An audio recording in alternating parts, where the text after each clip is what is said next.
hukum. Tentu saja nanti kita akan bahas pada slide berikutnya, karena saya akan lebih fokus pada kebijakan reformasi di bidang hukum. Nah, kita melihat bahwa kondisi umum, kalau kita melihat di Ketetapan MPR nomor 10 tahun 1998, selama 32 tahun pemerintahan Orde Baru, pembangunan hukum khususnya yang menyangkut peraturan undang-undangan organik tentang pembatasan kekuasaan presiden belum memadai.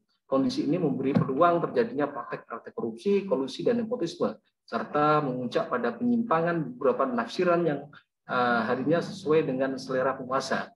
Telah terjadi penyalahgunaan wewenang, pelecehan hukum, pengambilan rasa keadilan, kurangnya perlindungan dan kepastian hukum bagi masyarakat. Pembinaan lembaga peradilan oleh eksekutif merupakan peluang bagi penguasa melakukan intervensi ke dalam proses peradilan serta perkembangan kolusi dan praktek-praktek negatif pada proses pengadilan. Penegakan hukum belum memberi rasa keadilan dan kepastian hukum pada kasus-kasus yang menghadapkan pemerintah. Nah, setidaknya ini adalah satu situasi kondisi umum yang terdapat pada Ketetapan MPR tahun 98, Ketetapan MPR nomor 10 tahun 98. Dari sini kita bisa memahami situasi konteks pada waktu itu, bagaimana kemudian kebijakan dalam konteks hukum dijadikan satu alat untuk melakukan perampasan-perampasan terhadap hak-hak masyarakat, terhadap wilayah-wilayah masyarakat. Banyak sekali kalau kita melihat kembali atau kita lihat catatan-catatan pelanggaran hak asasi manusia pada rezim Orde Baru, banyaknya ya, hampir di setiap daerah terjadi pelanggaran hak asasi manusia di berbagai sektor, baik di isu-isu sipil politik maupun di isu-isu ekonomi sosial budaya. Salah satunya misalkan isu-isu ini ya, di sektor agraria, bagaimana perampasan terjadi, kasus Waduk Purwombo dan kasus-kasus yang lainnya, yang kemudian kebijakan dan ini ya, aparatur pemerintah digunakan untuk melakukan perampasan dan menindas rakyat untuk kepentingan modal pada waktu itu, investasi dengan atas nama pembangunan. Nah, tentu saja itu menjadi salah satu kondisi yang kemudian bisa kita bayangkan mengapa kemudian kebijakan reformasi pembangunan di bidang hukum itu menjadi salah satu agenda yang penting untuk dilakukan. Nah, kemudian agenda kebijakan reformasi pembangunan di bidang hukum ini setidaknya ada 4 hal yang kemudian didorong kalau kita mengacu pada MPR nomor 10 tahun 98. Yang pertama adalah pemisahan secara tegas fungsi dan wewenang aparatur penegak hukum agar dapat dicapai proporsionalitas, profesionalitas, dan integritas yang utuh. Nah, yang kedua meningkatkan dukungan perangkat, sarana, dan prasarana hukum yang lebih menjamin kelancaran dan kelangsungan berperannya hukum sebagai pengatur kehidupan nasional. Yang ketiga menetapkan penghormatan dan penghargaan terhadap hak asasi manusia melalui penegakan hukum dan peningkatan kesadaran hukum bagi seluruh masyarakat.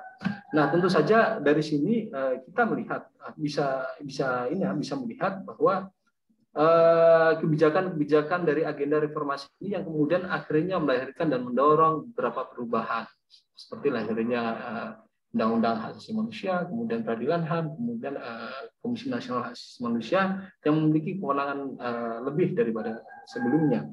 Nah, tentu saja meskipun dalam beberapa hal mungkin nanti kawan-kawan masih bisa melakukan. Tadi jam 11 kok masih di Lenteng Agung, saya kira.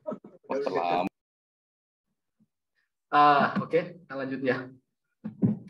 Nah, itu untuk kebijakan reformasi pembangunan di bidang hukum. Nah, bagaimana situasi 23 tahun pasca reformasi? Nah, kita akan tarik kembali sebenarnya dari pembacaan situasi umum dan agenda-agenda reformasi 23 tahun yang lalu pada situasi saat ini. Saya ingin memaparkan di slide berikutnya, yaitu tentang situasi situasi hak asasi manusia, meskipun kemudian tidak semuanya akan saya sampaikan ya. Saya ingin mengambil contoh yaitu hak dan kebebasan sipil yang menurut ini saya ambil dari catatan YLBHI tahun 2020. Selama tentang 2020 saja itu terjadi berapa pelanggaran hak dan kebebasan sipil. Kita bisa melihat dalam diagram yang kemudian saya tampilkan dalam slide ini, yaitu yang pertama pelanggaran hak sipil perlindungan data pribadi. Setidaknya ada 16% yang terjadi selama rentang 2020. Kemudian pelanggaran hak sipil mencari dan menyampaikan informasi ada 16%, pelanggaran hak sipil berpendapat dan atau berekspresi secara lisan itu 26%, pelanggaran hak sipil dalam bentuk demonstrasi itu 25%, pelanggaran hak sipil berpendapat berekspresi melalui digital itu ada 17%. Dari ini pelanggaran hak kebebasan sipil ini kita juga bisa melihat bagaimana pelaku yang terjadi di 2020, pelaku dominasi oleh negara, yang kemudian juga oleh aktor non negara, kemudian juga pelaku negara dan negara. Nah, menarik sebenarnya saya ingin fokus pada pelaku negara. Di sini selama rentang 2020 kepolisian ya tercatat sebagai pelaku pelanggaran terbanyak melalui surat telegram rahasia nomor 645 tahun 2020. Kepolisian memberikan instruksi kepada seluruh jajaran aparat kepolisian di seluruh Indonesia untuk melakukan deteksi dini, melakukan kerja-kerja intelijen dengan membangun kontra narasi isu-isu tolak Omnibus Law, serta menghalau upaya aksi massa yang melakukan penolakan terhadap Omnibus Law Cipta Kerja. Nah, saya rasa dan saya meyakini bahwa kawan-kawan juga sudah mendiskusikan terkait mengenai Omnibus Law dan juga berpartisipasi dan melakukan menyuarakan kritik terhadap kebijakan Omnibus Law yang dalam banyak sektor sebagai kebijakan yang yang kemudian menyeret kita kembali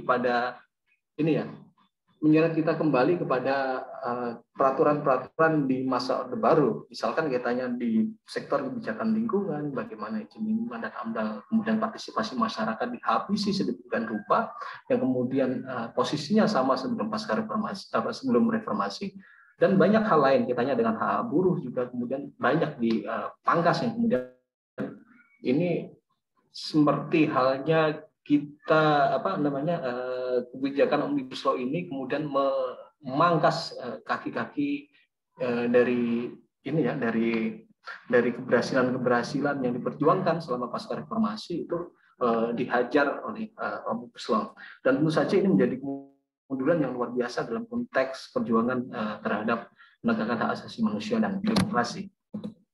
Nah, kita juga akan bicara soal hak politik. Nah, di hak politik ini tidaknya YLBHI kemudian mencatat berapa pelanggaran hak politik ya. Nah, pelanggaran hak politik jumlah terbesar berada di LBH Papua ya, dari 17 kantor LBH catatan kami, dan di Yogyakarta yaitu masing-masing 4 kasus atau 18,18%. Pada posisi kedua ada LBH Palembang dengan 3 kasus atau 13,6%. Kemudian posisi ketiga ada LBH Jakarta, LBH Padang, LBH Lampung, masing-masing 2 kasus ada 9,09%. Baru setelah itu ada LBH Makassar, Manado, Palangkaraya, Pekanbaru, dan LBH Semarang. Meskipun jumlah kasusnya itu tidak besar, yaitu sejumlah 22 kasus, tapi jumlah orang terlibat sebagai korban berjumlah 48.565. Artinya sebenarnya pelanggaran-pelanggaran ini melibatkan kelompok masyarakat sipil yang banyak dan luas. Nah, pelanggaran hak politik ini mencakup hak berpartisipasi dan proses menentukan nasib sendiri, hak berpartisipasi dalam kehidupan politik termasuk memilih dan dipilih, ya.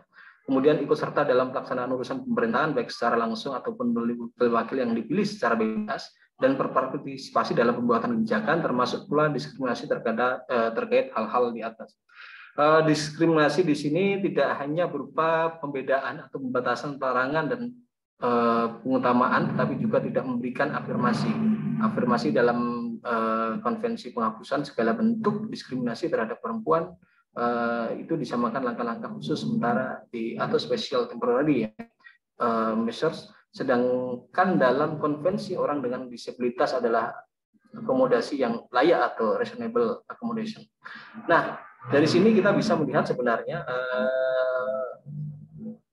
yang dikumpulkan di LBHI dari kasus-kasus yang didatangani oleh LBH kantor, setidaknya di 17 LBH kantor di seluruh Indonesia, itu melibatkan 48.565, dan kita ketahui bahwa pelanggaran terhadap ini ya, hak politik memang dominan kaitannya dengan apa namanya, dengan hak kaitannya berpartisipasi dalam proses pembentukan nasib sendiri dan hak berpartisipasi dalam kehidupan.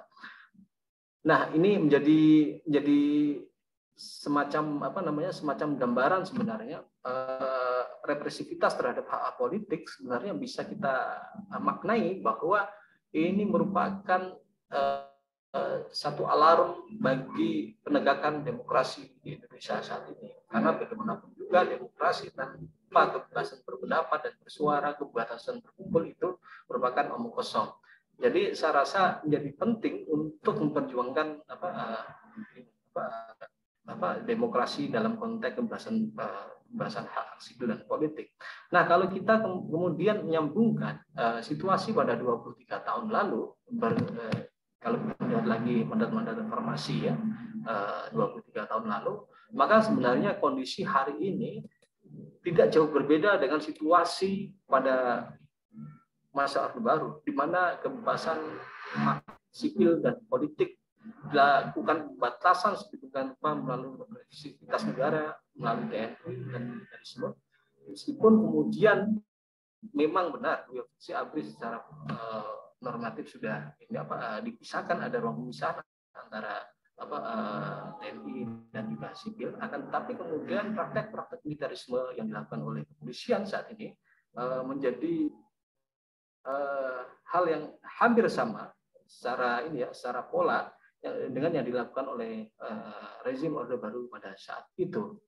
Nah, saya rasa memang kemudian mematikan demokrasi secara tidak langsung juga sebenarnya membungkam atau akhirnya juga membuka ruang untuk melakukan pelanggaran hak asasi manusia. Karena bagaimanapun juga hak asasi manusia dalam pemahaman saya atau pemahaman kami di LBHI itu tidak mungkin bisa hidup di iklim yang negara atau di negara yang tidak demokratis. Karena bagaimanapun juga negara yang demokratis itu menjadi salah satu prasyarat yang penting bagi berkembangnya atau kemajuan terhadap hak asasi manusia. Nah, maka sebenarnya situasi ini menjadi penting untuk kita bisa kita lihat dan kita pahami bersama bagaimana konteks demokrasi dan hak asasi manusianya.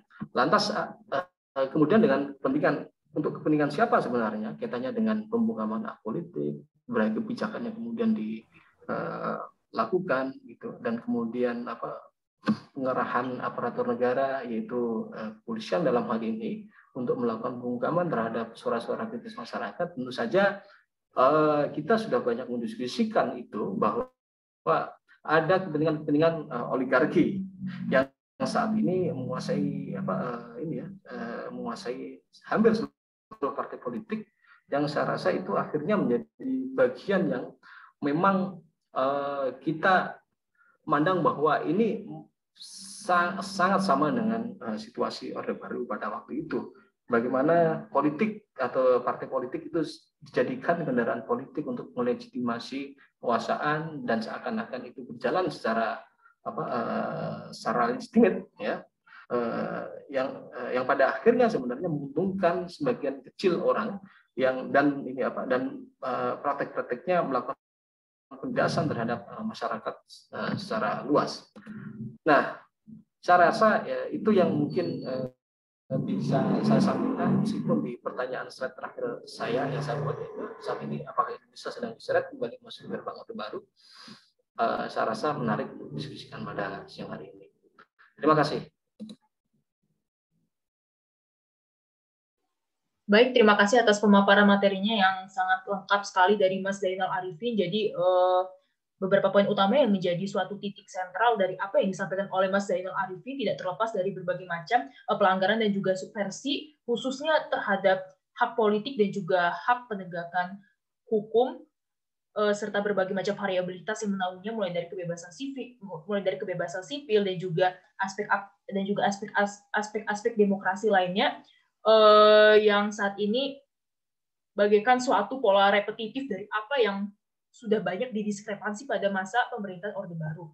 Mungkin untuk pembahasan bisa dilengkapi kembali dengan berbagai macam komplementer dan juga pandangan serta gagasan dari pemateri berikutnya, yaitu dari Mas Jali selaku delegasi Lembaga Kontras. Dipersilakan, Mas. Oke, halo. Semoga video dan suaranya terdengar dengan jelas.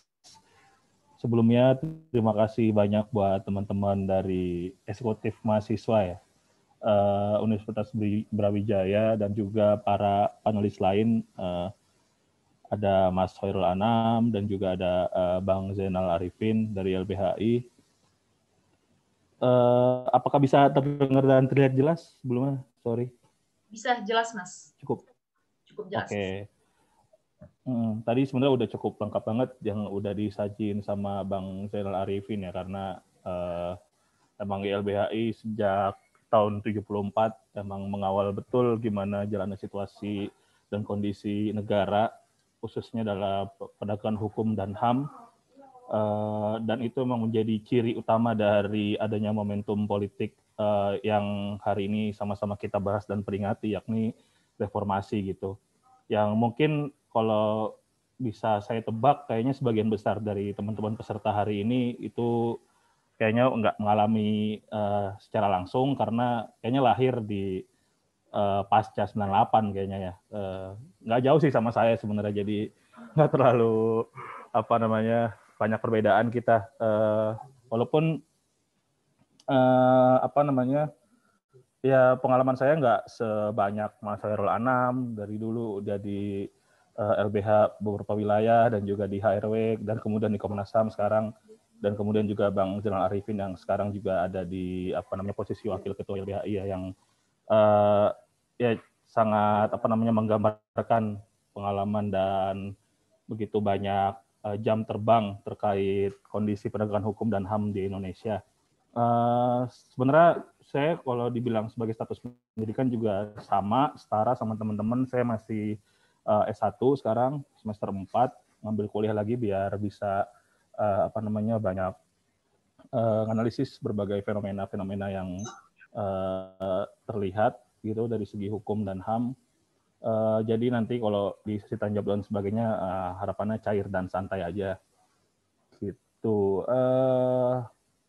Sebelumnya saya mengapresiasi sih teman-teman eksekutif mahasiswa Universitas Brawijaya. Saya lihat juga di Instagramnya sangat aktif gitu untuk mengulas berbagai fenomena HAM, sosial politik yang sedang aktual terjadi, gimana bahkan beberapa peristiwa atau pelanggaran HAM berat juga teman-teman bikin kegiatan untuk peringatan dan sebagainya, seperti momentum Trisakti yang terjadi di 12 Mei berapa hari lalu di bulan ini. Oh ya, sebelumnya juga saya mau ngucapin selamat Lebaran atau Idul Fitri bagi teman-teman yang beragama Islam, karena udah melewati masa yang cukup berat di Ramadan ya, puasa dan lain-lain. Terus juga selamat untuk memperingati kenaikan Yesus Kristus juga buat teman-teman yang memperingati seperti itu. Lebaran tahun ini sebenarnya cukup menarik kalau teman-teman lihat dari dimensi waktunya, karena terjadi di kemarin kalau nggak salah 13 atau 14 Mei Lebaran. Lupa, tergantung mazhab mana nih kayaknya. Atau kesamaan ya kemarin. Oh, 13 Mei itu adalah hari salah satu peringatan pelanggaran HAM berat sebenarnya teman-teman. Jadi kalau kita bahas reformasi, kita nggak bisa bahas tanggal 20 atau 21-nya aja, di mana ada pidato pengunduran diri dari Presiden Soeharto, tapi juga ada berbagai rangkaian dalam tanda kutip eskalasi sebenarnya menuju ke sana, bahkan bukan hanya dalam tahun 98, tapi dalam tahun-tahun sebelumnya yang juga udah diupayakan oleh berbagai pihak, kelompok gerakan mahasiswa, gerakan elit politik, dan sebagainya gitu-gitu. Eskalasinya cukup meningkat. Mungkin kalau yang tercatat oleh sejarah itu di tahun 96 ada peristiwa kudeta 27 Juli, kemudian juga ada berbagai mimbar bebas yang diadakan oleh kelompok-kelompok mahasiswa dan masyarakat di berbagai titik-titik fasilitas publik atau umum, jalan raya dan sebagainya. Ada juga aksi massa gerakan Suara Ibu Peduli, itu juga jadi salah satu titik-titik momentum yang menggambarkan gimana warga waktu itu memiliki keresahan yang cukup besar. Sesimpel atau sesederhana ibu-ibu waktu itu turun aksi di di Bundaran HI, Bundaran Hotel Indonesia di Jakarta itu dalam rangka menyikapi naiknya harga susu yang akhirnya memberatkan kehidupan domestik para ibu rumah tangga dan sebagainya. Juga berlangsung meningkat eskalasinya karena terjadi krisis moneter, krisis ekonomi yang meningkatkan inflasi berbagai barang atau kebutuhan publik, bahan bakar minyak, dan sebagainya. Harga kurs dolar juga naik, dan itu menyebabkan kehidupan yang sangat sulit, sehingga kita bisa melihat banyak sekali dokumentasi, foto, video masyarakat tumpah ruah ke jalan untuk menuntut negara segera menjalankan fungsi dan tanggung jawabnya membenahi situasi dan kondisi yang ada di lapangan seperti itu. Selanjutnya mungkin saya mau share beberapa gambar sebenarnya, tapi sepertinya akan ada cukup kendala dari jaringan dan sebagainya. Saya coba, tapi kalau nanti putus-putus di tengah perjalanan penyampaiannya, mohon dimaklumi. Ya, dipersilakan Mas. Ya. Oh, tapi saya dapat keterangan host disable participant share sharing. Oke, udah. Tapi nggak apa-apa sih sebenarnya. Udah di ini Mas, udah di-setting kembali. Ya, mungkin bisa dicoba kembali Mas. Iya.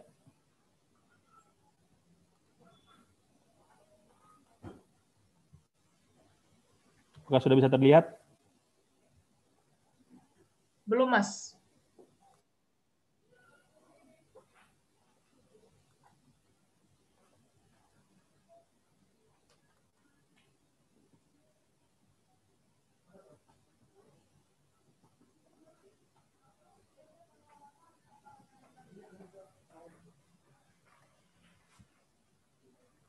Bentar, belum juga ya? Iya, belum, Mas. Oke, jadi sebenarnya saya mau nampilin ini sih beberapa gambar. Utamanya sebenarnya itu udah dibahas sama Mas atau Bang Zainal soal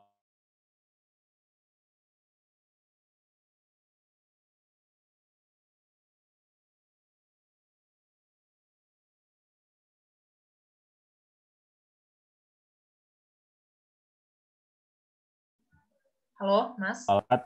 Selayaknya yang teman-teman alami di momentum reformasi di korupsi 2 tahun lalu di 2019, yang isinya ada poin tuntutan sekitar 7, bahkan ada yang punya versi 7+1, ada yang juga nggak mau nyorain salah satu di antara 7-nya, dan sebagainya gitu-gitu. Itu dinamika di lapangan lah. Tapi ada poin-poin tuntutan yang tercatat sejarah di reformasi, utamanya seperti yang tadi disampaikan oleh Bang Zainal Arifin, dan kayaknya dari ke-6 poin itu hanya satu sebenarnya yang terlaksana dan tuntas, yakni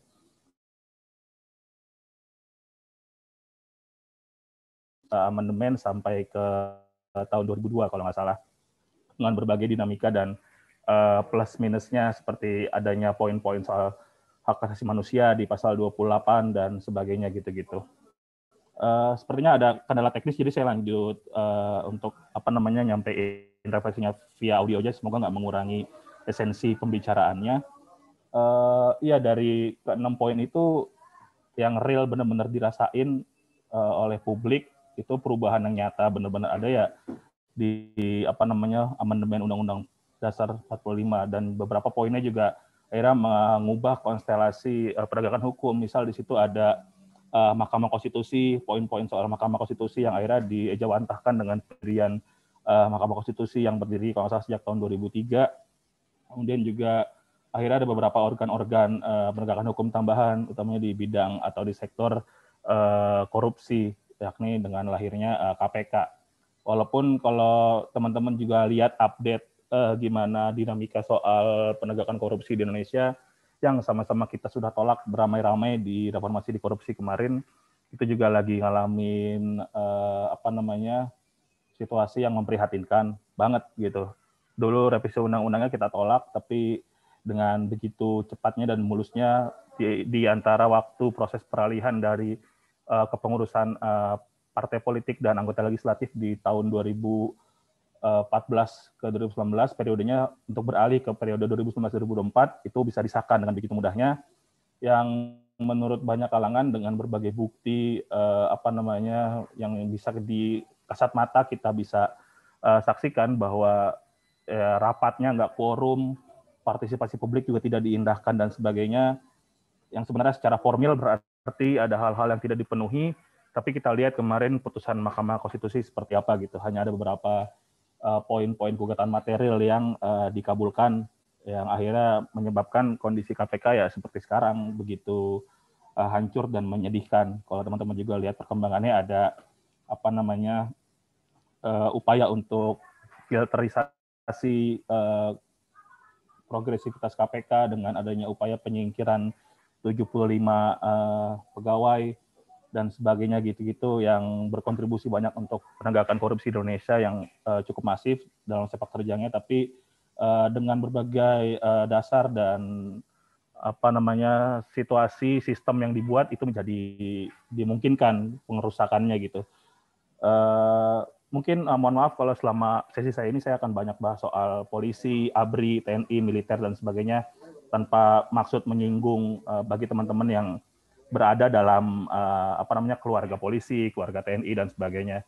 Tapi emang kita banyak banget kontras dan banyak pihak menyoroti berbagai penerapan kebijakan dari unsur-unsur aparatur negara itu yang emang perlu banyak banget kita kritisi gitu.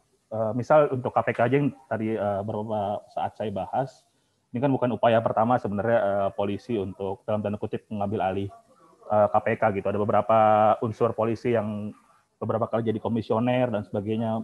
Bahkan ya nama seperti Bibit Chandra Waluyo yang dulu Bibit Samatriadi, tuker Bibit sama Chandra soalnya dulu satu paket di paket komisionernya dan jadi salah satu unsur di cicak kasus buaya.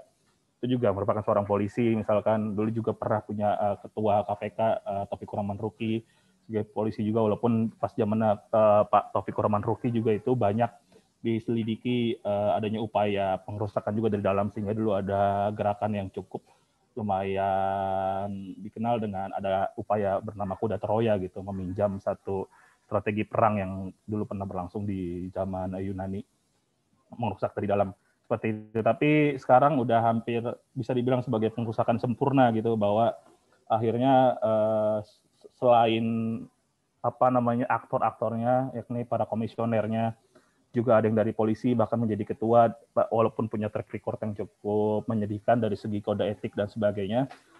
Tapi dari segi regulasinya, yakni undang-undang KPK-nya itu juga udah dikondisikan sedemikian rupa sehingga situasinya menjadi seperti yang kita sama-sama bisa rasakan sekarang. Kalau nggak salah teman-teman juga udah bikin diskusinya beberapa waktu lalu ya soal KPK.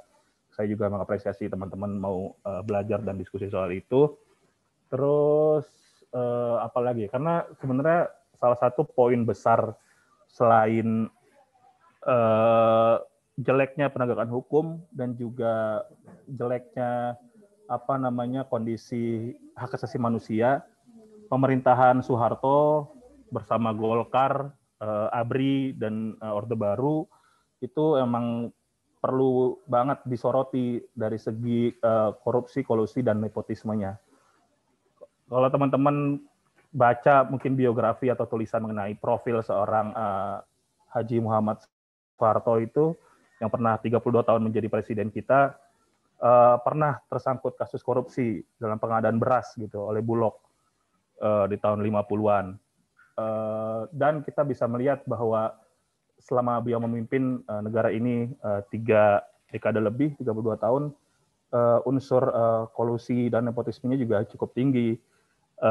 Berbagai perusahaan yang mengikuti tender dalam rangka menjalankan pembangunan itu juga dikondisikan merupakan kroni-kroninya dia, sehingga ada persentase dan akhirnya penurunan kualitas dan sebagainya dalam penerapan kebijakan pembangunannya. Seperti itu, sehingga tidak terasa maksimal pembangunan oleh masyarakat. Itu adalah hal-hal yang benar-benar terjadi di Indonesia selama Orde Baru, sehingga begitu rapuh dan kita bisa melihat bahwa kesenjangan dan kondisi ekonomi Indonesia sampai hari ini juga masih begini-begini aja gitu, walaupun kita punya profil yang cukup sebenarnya cukup menjanjikan gitu, negara terbesar di Asia Tenggara, kemudian punya kekayaan alam yang tersebar dari Sabang sampai Merauke dengan berbagai identitas dan sebagainya, suku, beragam dan lain-lain, tapi tidak ada kemajuan yang berarti sampai hari ini kita rasakan gitu. masih Jawa sentris, Jakarta sentris, bahkan saya juga kalau bisa dibilang yang mengalami dalam tanda kutip kenikmatan hidup sebagai warga Jakarta atau warga Pulau Jawa gitu. Jadi itu kondisi-kondisi yang benar-benar bisa dibilang ya itu buah dari pengelolaan negara yang sangat kacau. Bahkan kalau teman-teman bisa cek lagi sejarah hukumnya, regulasi pertama yang akhirnya dibuat atau disusun oleh pemerintahan Orde Baru, walaupun itu belum sebenarnya kayaknya momentumnya itu belum peralihan dari Presiden Soekarno atau Orde Lama ke Presiden Soeharto Orde Baru, tapi ada Undang-Undang Nomor 1 tahun 67 yakni Undang-Undang Penanaman Modal Asing yang akhirnya menjadi pintu masuk dari liberalisasi kondisi atau sumber daya alam yang dimiliki di Indonesia, sehingga salah satu buahnya adalah berdirinya PT Freeport Indonesia gitu di Tembagapura di Papua sana, yang akhirnya itu menjadi salah satu poin yang cukup perlu kita cermati bareng-bareng. Ada pengerusakan alam di sana, ada upaya juga untuk pembungkaman suara-suara masyarakat adat dan sebagainya gitu-gitu, karena sah aja gitu kalau kita pemilik satu wilayah tapi tidak dilibatkan untuk pembangunannya, ya kita punya hak untuk marah. Karena lingkungan kita dirusak, kualitas hidup kita dirusak dan sebagainya. Itu masih berlangsung terus sampai hari ini, bahkan berkembang bukan hanya dalam rangka eksploitasi alamnya, tapi juga dirusak hak-hak mendasar dalam kalau dibagi dalam tata pengetahuan soal HAM itu ada hak sipil dan politik dan juga hak ekonomi sosial budaya, seperti itu. Ya dari sekitar 15 pelanggaran HAM berat yang tercatat telah diselidiki oleh Komnas HAM, beberapa kayaknya langsung diselidiki langsung oleh Mas Hoirul Anam yang hari ini ada di tengah-tengah kita sebagai komisioner yang bertanggung jawab untuk penyelidikan berbagai pelanggaran HAM berat. Itu terjadi di Papua gitu, ada di Wasior, Wamena, kemudian ada di Abe Pura dan sebagainya. Terakhir bahkan kalau teman-teman cek, itu terjadi bukan hanya di Orde Baru, tapi salah satu pelanggaran HAM berat juga terjadi di era Jokowi Yusuf Kala gitu, di Desember 2014 dengan nama tragedi Paniai, yang juga sudah ditetapkan oleh Komnas HAM sebagai pelanggaran HAM berat setelah diselidiki oleh Komnas HAM yang memiliki wewenang itu gitu. Mandat itu dari Undang-Undang HAM dan juga Undang-Undang Pengadilan HAM 26/2000. Jadi emang kalau bisa dibilang ya tagline reformasi di korupsi itu di 2019 emang benar-benar real sih rasanya, karena dari berbagai amanat reformasi itu yang akhirnya menghantarkan atau mentransformasikan kita dari Orde Baru ke harapannya ke satu situasi kehidupan sosial, politik, ekonomi yang lebih baik, itu mengalami hambatan yang sangat besar sekarang. Seperti itu. Misal salah satu poinnya kan ada juga untuk melaksanakan otonomi daerah seluas-luasnya, gitu.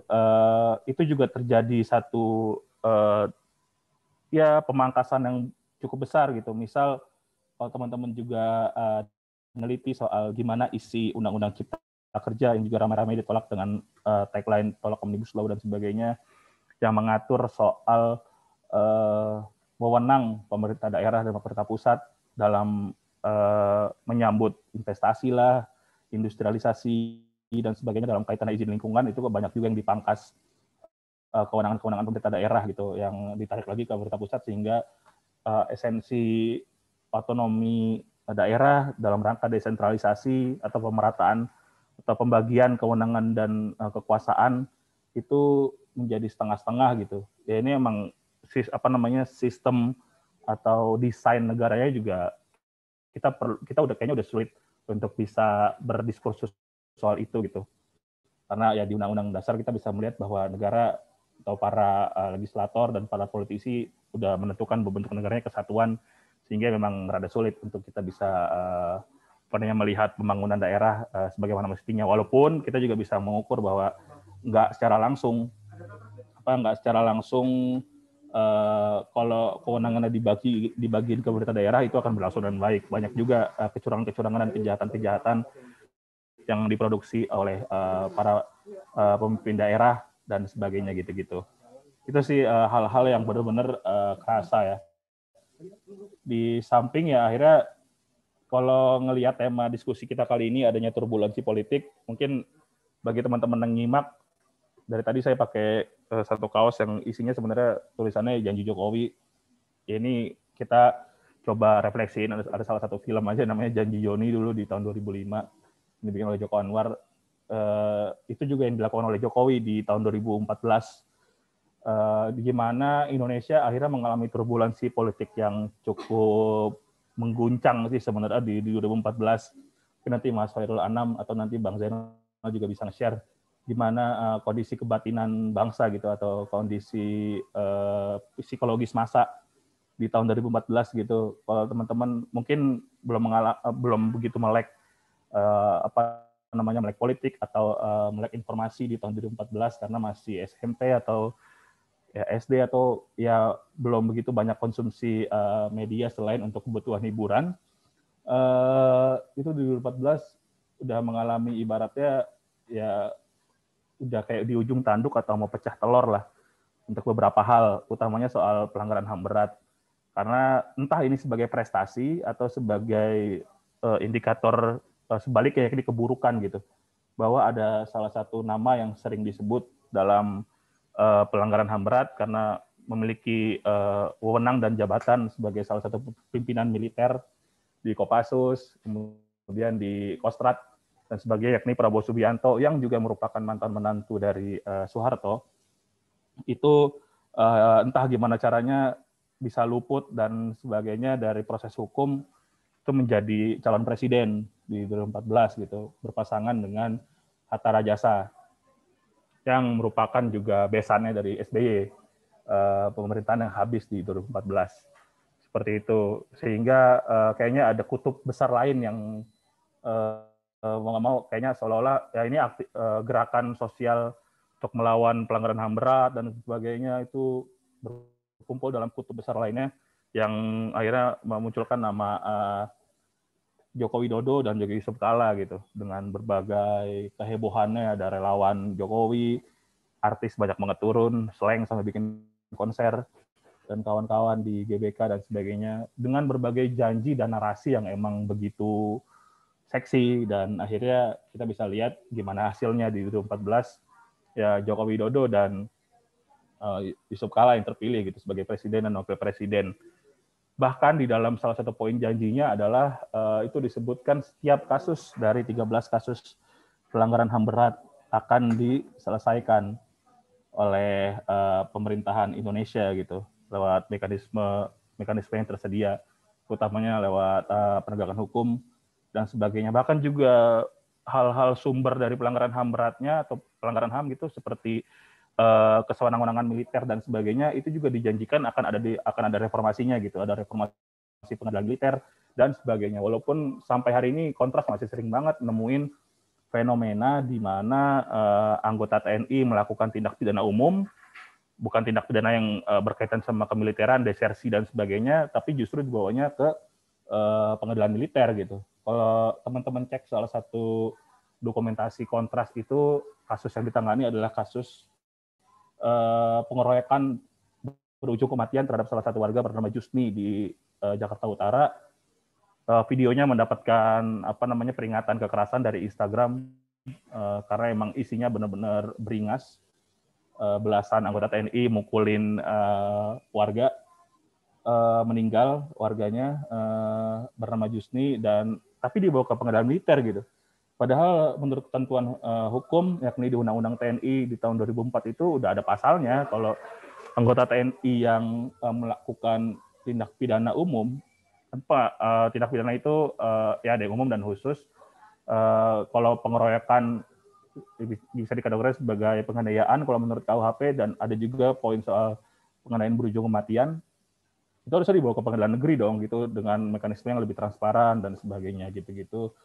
Dan akhirnya vonisnya sangat ringan. Orang mengeroyokin satu warga sampai meninggal, vonisnya itu hanya kisaran 2 tahun.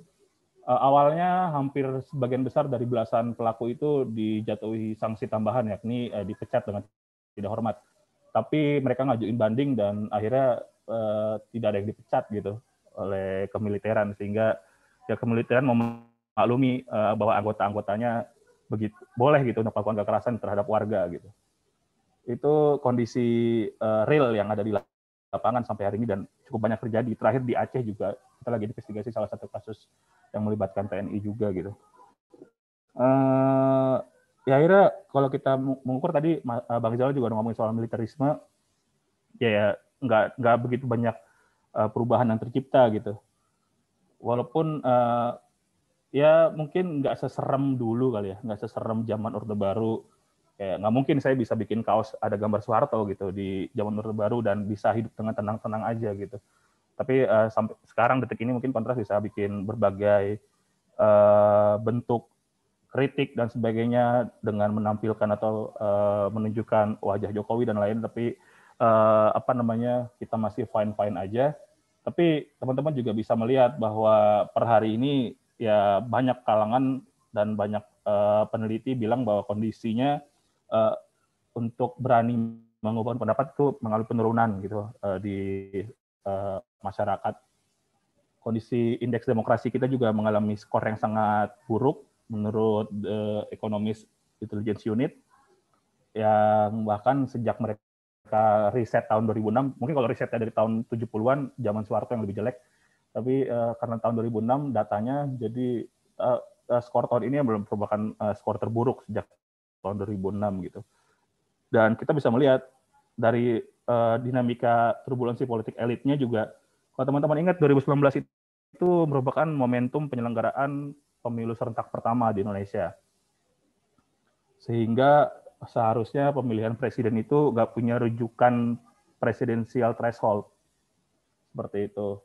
Karena ya pemilu legislatifnya diselenggarain bareng gitu kan. Jadi nggak ada dasar untuk menentukan kalau mau nyalon presiden, lu harus punya backingan dukungan partai. Sebagaimana yang diamanatkan dalam Undang-Undang Dasar, bahwa setiap calon presiden wakil presiden merupakan usulan atau hasil dari dukungan satu partai atau gabungan beberapa partai gitu. Dan yang dipakai suara tahun 2014 gitu. Itu saya yakin teman-teman yang punya logika sehat, akal sehat tuh pasti akan terganggu gitu melihat fenomena itu gitu. Betapa lucunya akhirnya sistem elektoral politik elit tuh dikondisikan sedemikian rupa gitu. Dan bahkan sampai hari ini kalau teman-teman mantau gimana upaya revisi undang-undang pemilu, itu kan juga banyak diskursus ya, walaupun akhirnya mempersempit ruang partisipasi publik untuk bisa terlibat gitu, sehingga akhirnya ya kalau teman-teman mungkin sering dengar istilah oligarki gitu, orang-orang yang punya kondisi kekayaan sedemikian rupa dan akhirnya juga ikut ke dalam arena politik itu emang real kejadian gitu. Bahkan analisis teman-teman gerakan lingkungan seperti Walhi, Greenpeace, Jatam dan sebagainya, setengah dari kabinet hari ini, bahkan lebih dari setengah kabinet hari ini isinya adalah orang-orang yang bermain di sektor usaha tambang gitu. Ya mau nggak mau akhirnya kepentingan regulasinya, produk hukumnya menjadi sangat elastis terhadap kebutuhan mereka gitu. Gitu sih. Terus mungkin satu poin lagi yang menjadi gambaran betapa kita sebagai bangsa itu memiliki toleransi atau permisivitas yang tinggi terhadap para penjahat pelanggar HAM berat itu, kalau tadi ada turbulensi politik 2014 yang menarik karena Prabowo dengan Gerindra bisa menjadi calon presiden didukung Hatta Rajasa dan sebagainya.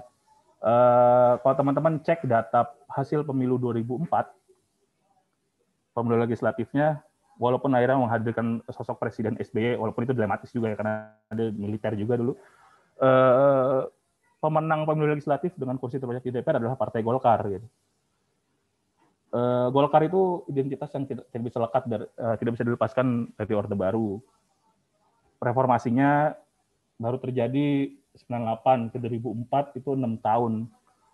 Cuma butuh 6 tahun bagi Golkar untuk berubah dari sosok yang diantagoniskan, dibilang jahat, jadi sumber dari berbagai kerusakan di Indonesia gitu-gitu, jadi pemenang pemilu di 2004 gitu.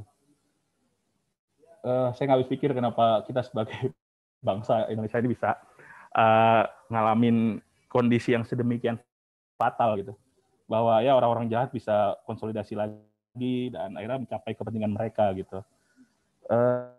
Sehingga kalau ngelihat judul diskusinya yakni diskusi dekonstruktif kalau nggak salah ya, saya juga akhirnya susah untuk ngasih poin-poin untuk kita bisa merekonstruksi kondisi ini gitu, karena dari berbagai lini, dari elit sampai ke grassroots itu kondisinya udah cukup fatal dan entah butuh berapa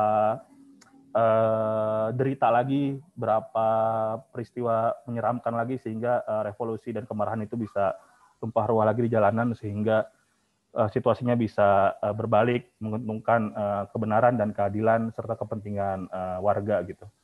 Seindah tulisan-tulisan di konstitusi, seindah dan sekeren isi Pancasila kita gitu, ideologi kita gitu. Mungkin itu aja dulu, malah kayaknya ngehadirin situasi yang bikin pusing kan, bikin teman-teman pesimis kayaknya, tapi ya gini keadaannya dan semoga kita bisa berdiskursus untuk berbagai hal ke depan. Terima kasih buat kesempatannya, Tarisya dan teman-teman. Terima kasih.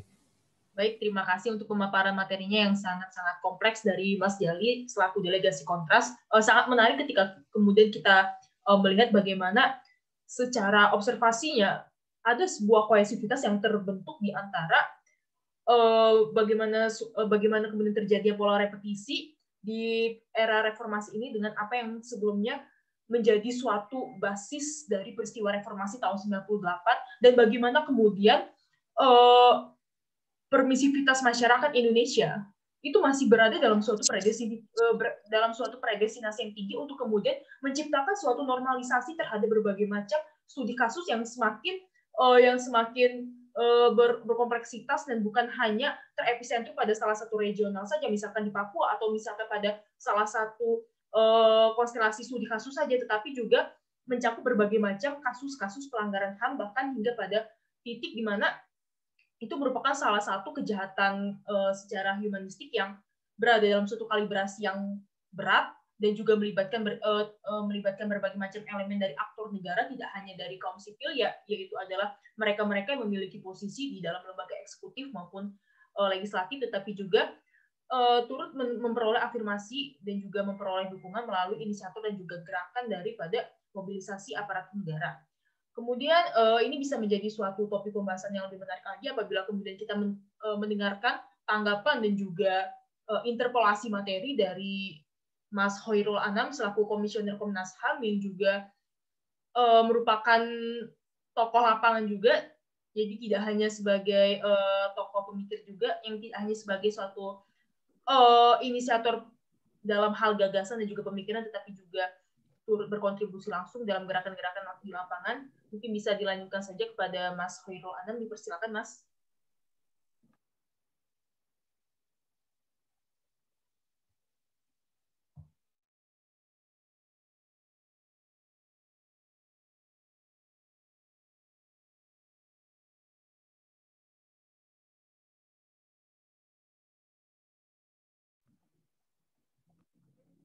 Halo, suara saya jelas nggak?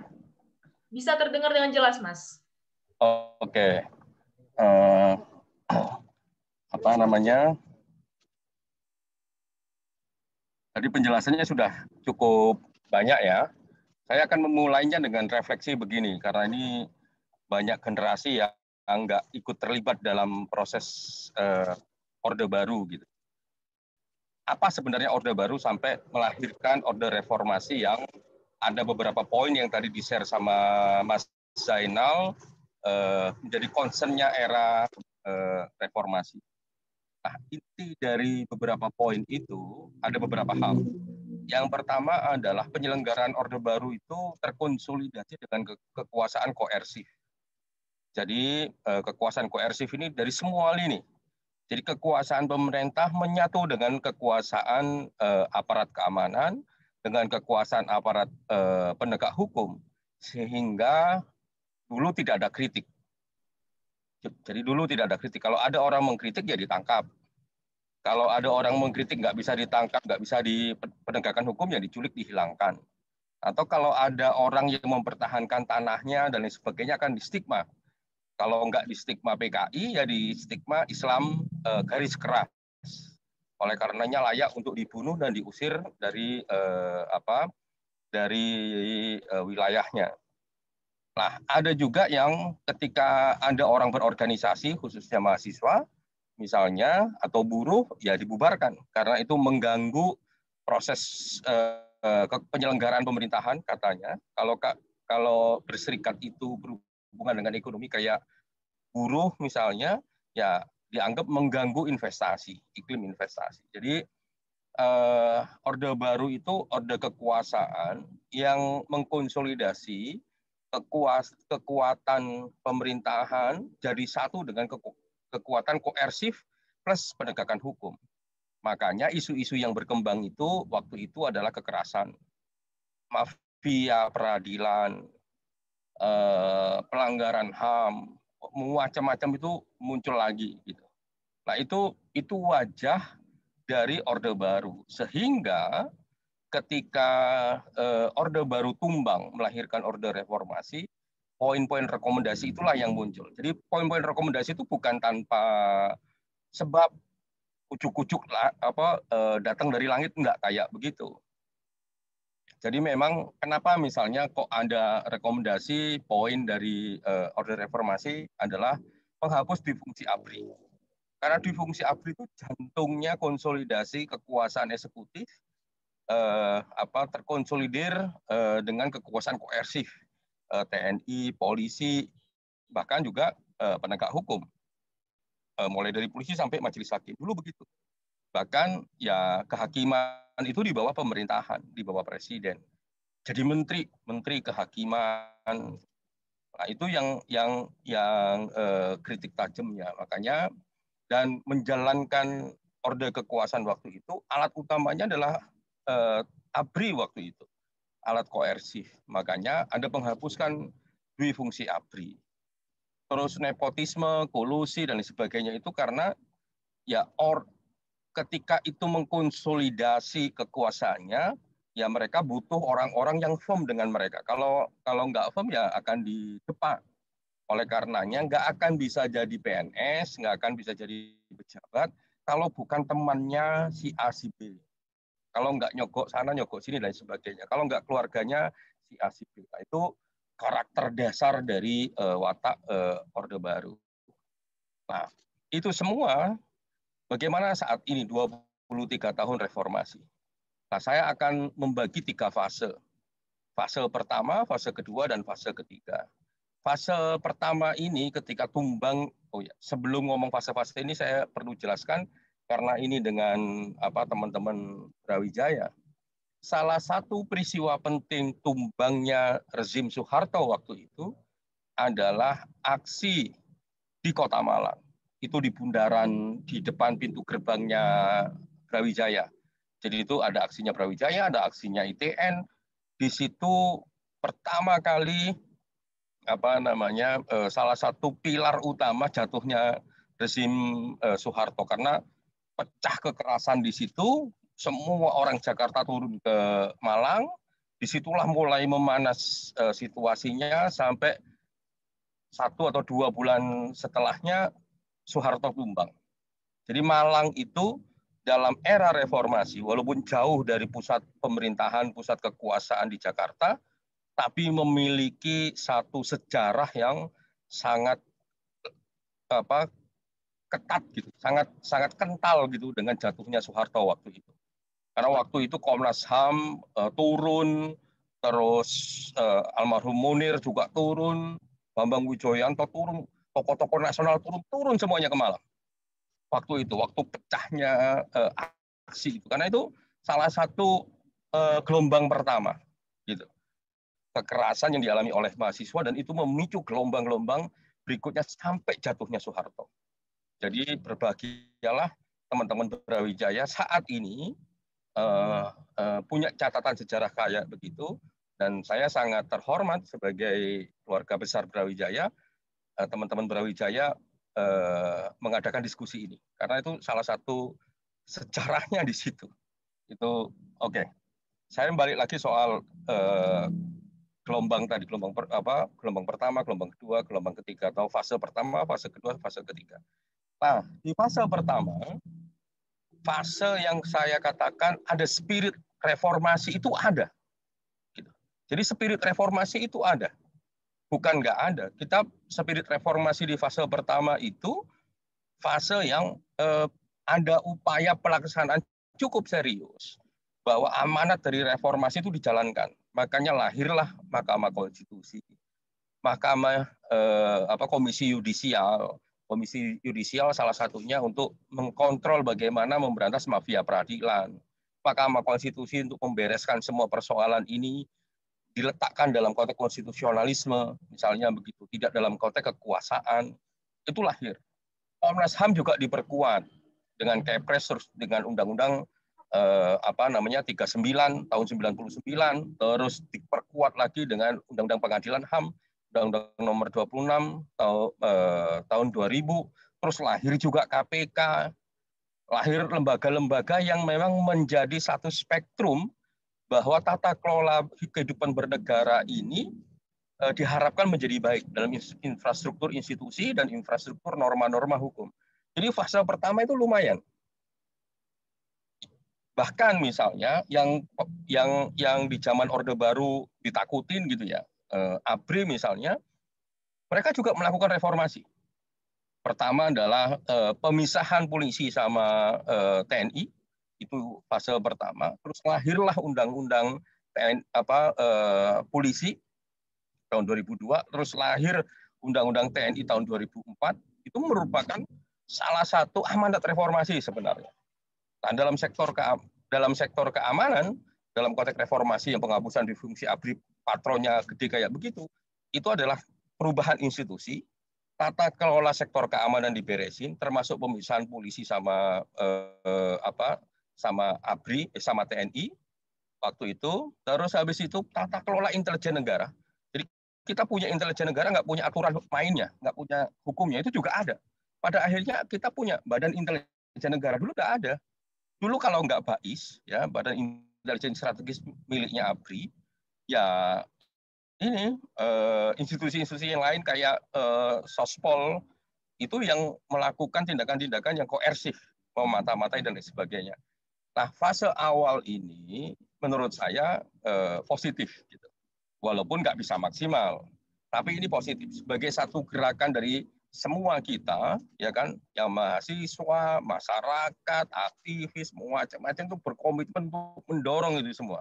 Makanya kita bisa merasakan lahirnya MK, lahirnya KY, lahirnya perkuatan Komnas HAM dan pemisahan polisi TNI dan lain sebagainya. Nah, itu fase pertama itu. Nah, fase kedua, tapi sayangnya di fase pertama ini institusinya ada, norma hukumnya ada. Itu fase pertama reformasi. Kalau boleh dikatakan apakah era reformasi berhasil di level ini? Berhasil. Kita harus jujur bahwa ini berhasil. Karena nggak mungkin kita membayangkan amanat reformasi soal penghapusan difungsi ABRI, terus kita menolak bahwa Undang-Undang TNI itu bagian dari itu. Undang-Undang polisi bagian dari itu. Terus undang-undang politik yang melarang TNI untuk terlibat dalam politik praktis, polisi terlibat dalam politik praktis, itu ya di situ jantungnya ada. Terus intelijen negara yang dulunya nggak ada aturan dan lain sebagainya, yang mau main sendiri dan sebagainya, diatur dengan undang-undang dan lahirlah Badan Intelijen Negara. Nah, itu sebagai satu institusi kita beranjak menjadi satu negara yang memiliki harapan yang sangat besar terhadap proses demokrasi. Jadi kita membayangkan dulu kalau ada apa-apa akan mahasiswa aksi, misalkan kalau dulu zaman saya aksi, yang akan dihadapi ya nggak sabi. Itu tolong dimatiin. Nah, itu ya tentara yang ngadepin kita. Saya waktu mahasiswa yang ketika aksi yang dihadapin nggak hanya polisi tapi tentara yang ada di depan. Ya babak belur kita semua. Nah, itu fase pertama. Jadi fase pertama itu fase tumbuh kembangnya harapan besar agar terimplementasinya amanat reformasi. Nah, di sisi yang lain masyarakatnya partisipasinya gede. Jadi partisipasi masyarakat itu gede di fase pertama ini. Ya kan, kontras lahir 98, kandung reformasi kontras itu. ICW juga anak kandung reformasi.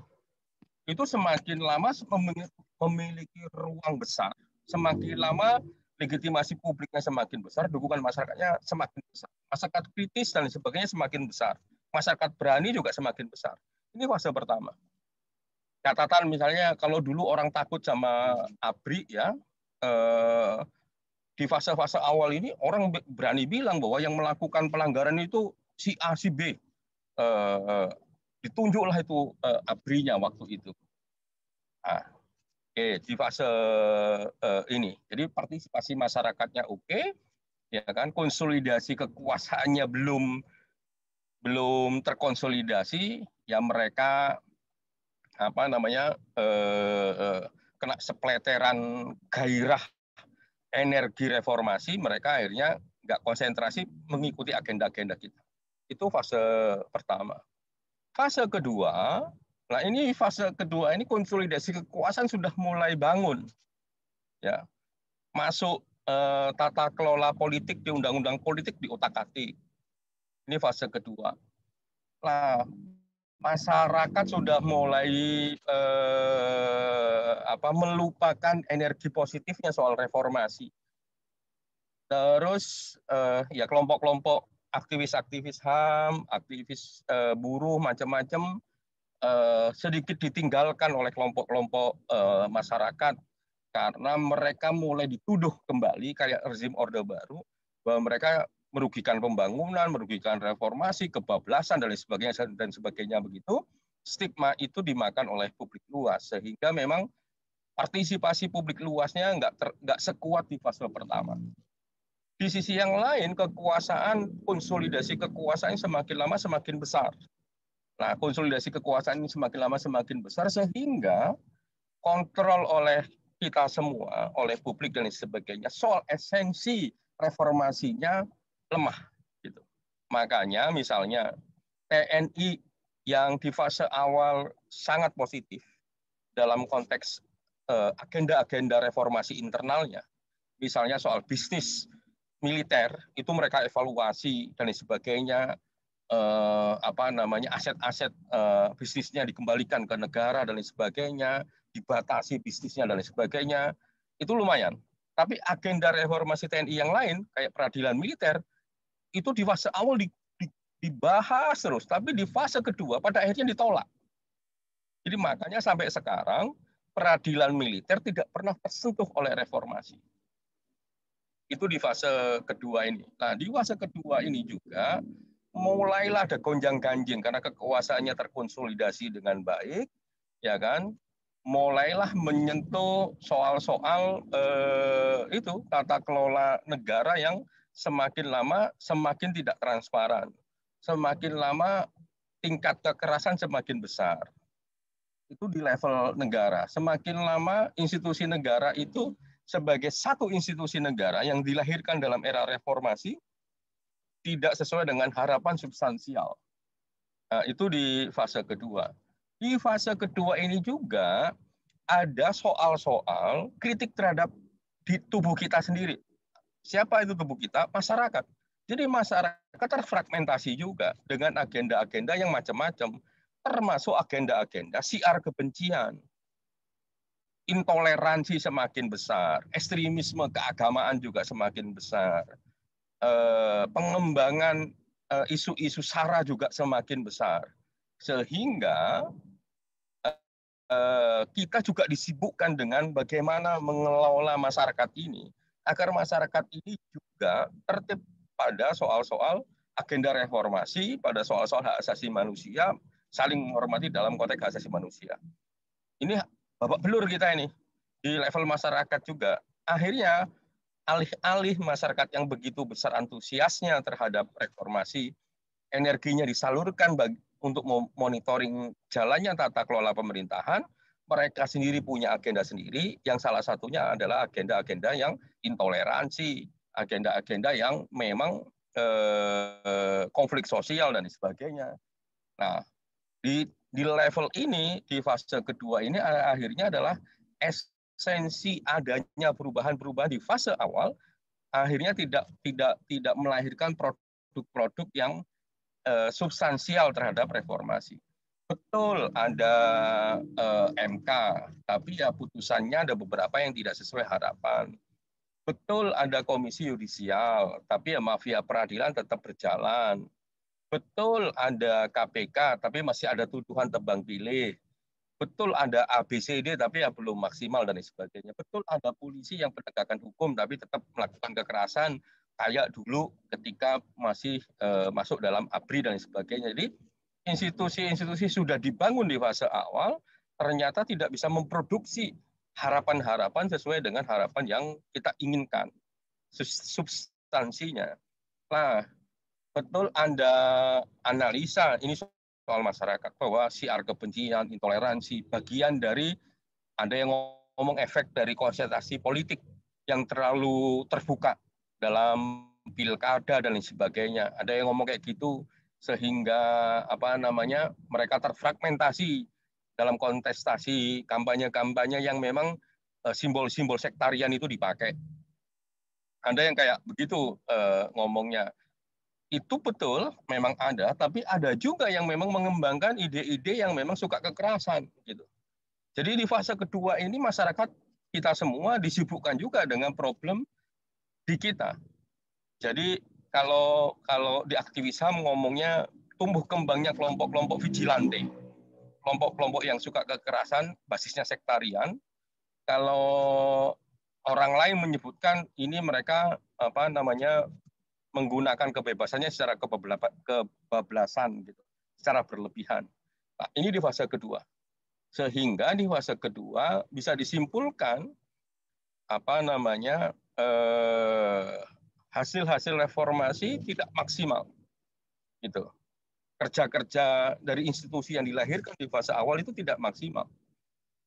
Nah, muncul tantangan baru adalah mengkonsolidasi masyarakatnya. Kalau Karl Popper dalam tulisannya, dalam bukunya tantangan masyarakat, musuh-musuh masyarakat terbuka, salah satunya itu. Menurut pandangan Karl Popper ini munculnya kelompok-kelompok vigilante, kelompok-kelompok yang mengabdikan dirinya pada kekerasan, menghukum kekerasan kelompok-kelompok yang lain karena berbeda dengan mereka, sementara karena mereka bermain di ruang publik menikmati kebebasan, pada akhirnya penegakan hukum juga tidak bisa menyentuh mereka, bahkan bermain di situ. Makanya di fase kedua ini muncullah kebijakan-kebijakan yang memang syarat dengan diskriminasi. Berbeda jauh dengan semangat amandemen konstitusi yang ada di fase awal. Jadi fase awal itu sampai amandemen konstitusi loh. Jadi konstitusi kita itu dirubah di fase awal reformasi. Itu nilai positif kita. Itu di fase kedua. Nah, di fase ketiga ini, nah ini pertanyaan sebenarnya saya mau ngomongnya. Apakah fase ketiga ini yang sekarang kita nikmatin ini, kita alami ini, itu sudah sesuai dengan agenda reformasi ataukah tidak? Satu, konsolidasi kekuasaan semakin utuh. Sementara konsolidasi masyarakatnya masih stagnan seperti fase kedua. Kita masih diributkan soal kelompok intoleransi, vigilante, dan lain sebagainya itu masih ada. Sementara konsolidasi kekuasaan ada. Makanya kritik tajam terhadap yang dilontarkan oleh teman-teman analisis demokrasi, teman-teman aktivis hukum, aktivis HAM adalah tumbuh kembangnya semangat oligarki politik. Nah, itu salah satunya munculnya kekuasaan. Yang berikutnya adalah praktek-praktek kekerasan, perilaku kekerasan masih berlangsung, gitu. Bahkan di beberapa momentum itu terjadi dengan sangat signifikan. Ini karena fragmentasi politik juga iya, tapi karena perilaku juga iya, karena kebijakan juga iya memungkinkan untuk itu. Nah, Misalnya tahun 2019 aksi massa banyak orang yang mati di jalan. Gitu ya. 2020 juga masih ada orang yang gara-gara aksi mati di jalan. Kalau dulu di zaman Orde Baru yang mati di jalan itu jarang gitu. Tapi mati menghilang, diculik, tiba-tiba hilang, dibunuh dan sebagainya ada. Tapi mati di jalan ketika aksi jarang. Kalau kekerasan sering. Nah, lebih besar di fase ketiga ini orang mati di jalan itu. Banyak catatan. 2019 ada minimal ada 10 sampai 15 orang mati di jalan. 2020 juga banyak gitu, mati. Nah, fase itu yang fase saat ini itu potret kekerasan karena konsolidasi kekuasaan semakin besar. Di level yang lain, di struktur kebijakan, kalau di fase awal secara substansial, kita bisa baca produk-produk kebijakan yang sangat baik. Undang-Undang 39 tahun 99, menurut saya baik. Undang-Undang 26, baik. Amandemen konstitusi, baik. Semangat membentuk Undang-Undang KPK juga baik. Tapi di fase sekarang, norma-norma yang substansial yang baik itu, ya tergantikan gitu. Nah, munculnya undang-undang cipta kerja misalnya, atau berbagai undang-undang yang lain yang pada akhirnya produksi substansi di fase awal. Sehingga pertanyaannya adalah di fase ini, apakah fase the end of reformasi, fase berakhirnya era reformasi karena ngomong nilai, atau fase mulainya era yang lain.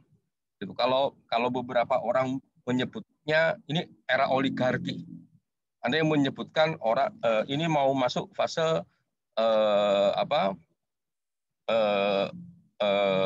otoritarianisme, macam-macam.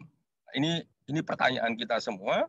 Nah, ayo kita cek bersama-sama. Nah, pertanyaan itu apapun kondisinya bisa kita cegah sebenarnya. Dengan cara apa? Kayak fase pertama, konsolidasi masyarakat sipilnya yang harus kuat. Jadi teman-teman mahasiswa ya harus terlibat aktif, teman-teman mahasiswa, teman-teman buruh, semua kita akademisi dan lain sebagainya yang memikirkan bagaimana tata kelola negara ini dengan baik. Gitu. Nah, kalau nggak ada partisipasi oleh masyarakat, tidak ada kontrol yang kuat oleh masyarakat, yang selalu nggak capek mengingatkan kondisi negara, ya kita akan mengalami the end of reformasi atau masuknya era otoriter. Nah, ini bahaya. Indikasinya ada. Misalnya, tren ini sekarang orang tidak punya status hukum karena dia aksi saja, tidak punya status hukum, terus ditangkap 24 jam, tidak bisa diakses. Tanpa status hukum nih, banyak orang ditangkepin, bawa ke kantor polisi, atau banyak dibubarkan dan lain sebagainya, dicap ini teroris atau bukan dan lain sebagainya. Dicap teroris ini kayak di Papua sana. Nah, indikator-indikator ini masih terjadi. Nah, kalau tidak ada partisipasi kita semua, ya kita akan mengalami apa yang kita sebut sebagai era matinya era reformasi. Padahal kita sedang menikmati era reformasi. Mungkin itu pemantik diskusinya. Terima kasih. Baik, Bu. Terima kasih untuk pemaparan materinya yang sangat-sangat komprehensif sekali dari Mas Hoirul Anam selaku Komisioner Komnas HAM. Mungkin bisa langsung kita lanjutkan kepada sesi diskusi dan tanya jawab. Untuk para partisipan yang ingin mengajukan pertanyaan kepada para pemateri, dipersilakan untuk menyampaikan melalui kolom chat dengan mengajukan hashtag izin bertanya, dan boleh menyampaikan dan boleh membuka mikrofonnya apabila sudah diberikan izin oleh moderator.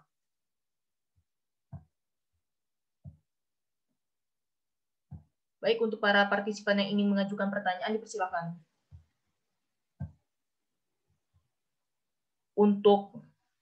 Untuk sesi pertanyaan pertama ada Saudara Yaser Sandang ingin mengajukan pertanyaan, dipersilakan untuk membuka mikrofonnya.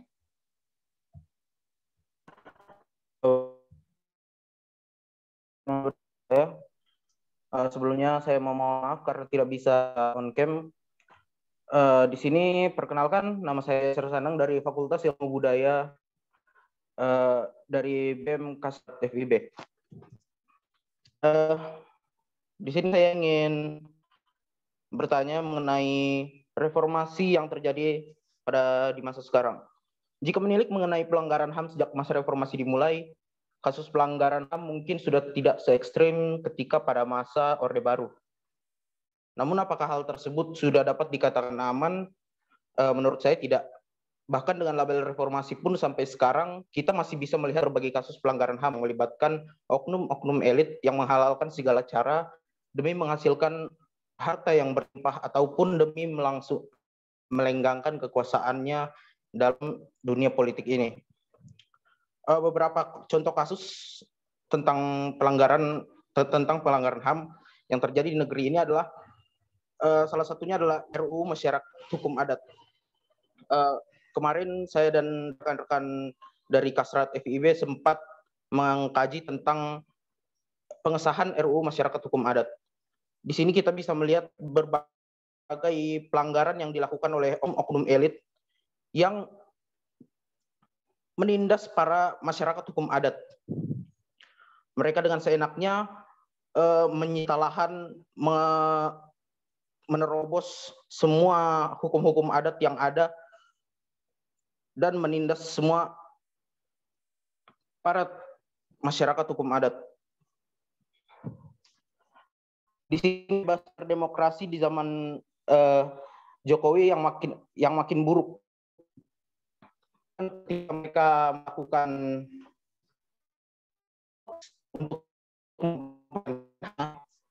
mereka mendapatkan represi. Ini juga tindak represi juga terjadi kita yang menyampaikan aspirasi. Melihat kondisi sosial politik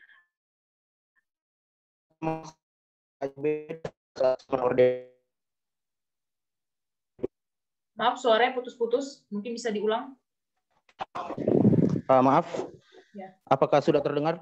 Sudah terdengar dengan jelas. Silakan dilanjutkan. Baik.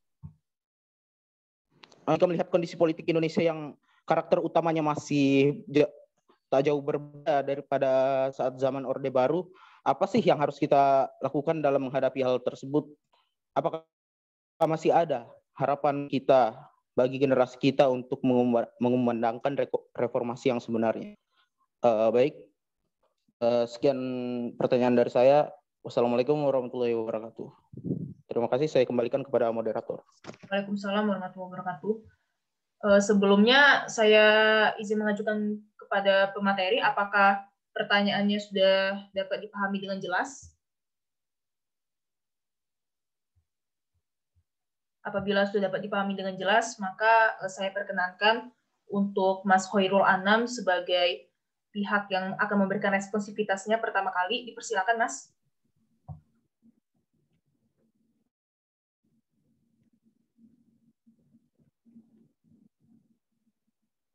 Ya, saya jawab yang terakhir aja. Apakah kita masih memungkinkan untuk bisa era reformasi? Sangat mungkin sebenarnya. Jadi di luar konteks kritik-kritik yang tadi itu, memang yang berbeda dengan era Orde Baru adalah keterbukaan. Keterbukaan itu sebenarnya siapapun memungkinkan untuk jadi aktor. Gitu. Kalau di Orde Baru ya nggak mungkin ada orang jadi aktor gitu. Nah, siapapun sebenarnya bisa jadi aktor, baik masuk dalam ruang-ruang formal maupun aktor yang masuk dalam ruang-ruang partisipasi gitu. Nah, karakter dasar inilah yang menurut saya penting untuk kita manfaatkan gitu. Nah, kalau kita tidak pernah memanfaatkan ruang yang terbuka ini, ya kenikmatan keterbukaan ini di luar kritik keterbukaannya nggak substansial macam-macam di luar itu, kita nggak akan bisa menjaga era reformasi ini akan berlangsung terus. Makanya diskusi-diskusi seperti ini merawat ruang terbuka sebenarnya. ruang terbuka, minimal ruang menyadarkan diri kita bahwa kita bisa berperan maksimal dalam kondisi apapun. Dulu nggak mungkin lah Inal atau YLBI atau Kontras bisa digelutuk, bisa ditutup ini kalau sebelum era reformasi. Itu bisa dicap PKI, bisa dicap garis kiri, garis kanan, macam-macam cap-capannya itu. Nah, ruang terbuka ini yang harus kita manfaatkan dengan berbagai background profesi kita. Nah, yang berikutnya adalah yang juga nggak kalah pentingnya, saluran-saluran kontestasi keadilan itu juga lebih terbuka. Walaupun ada kritik bahwa masih ada praktek-praktek unfair trial gitu ya.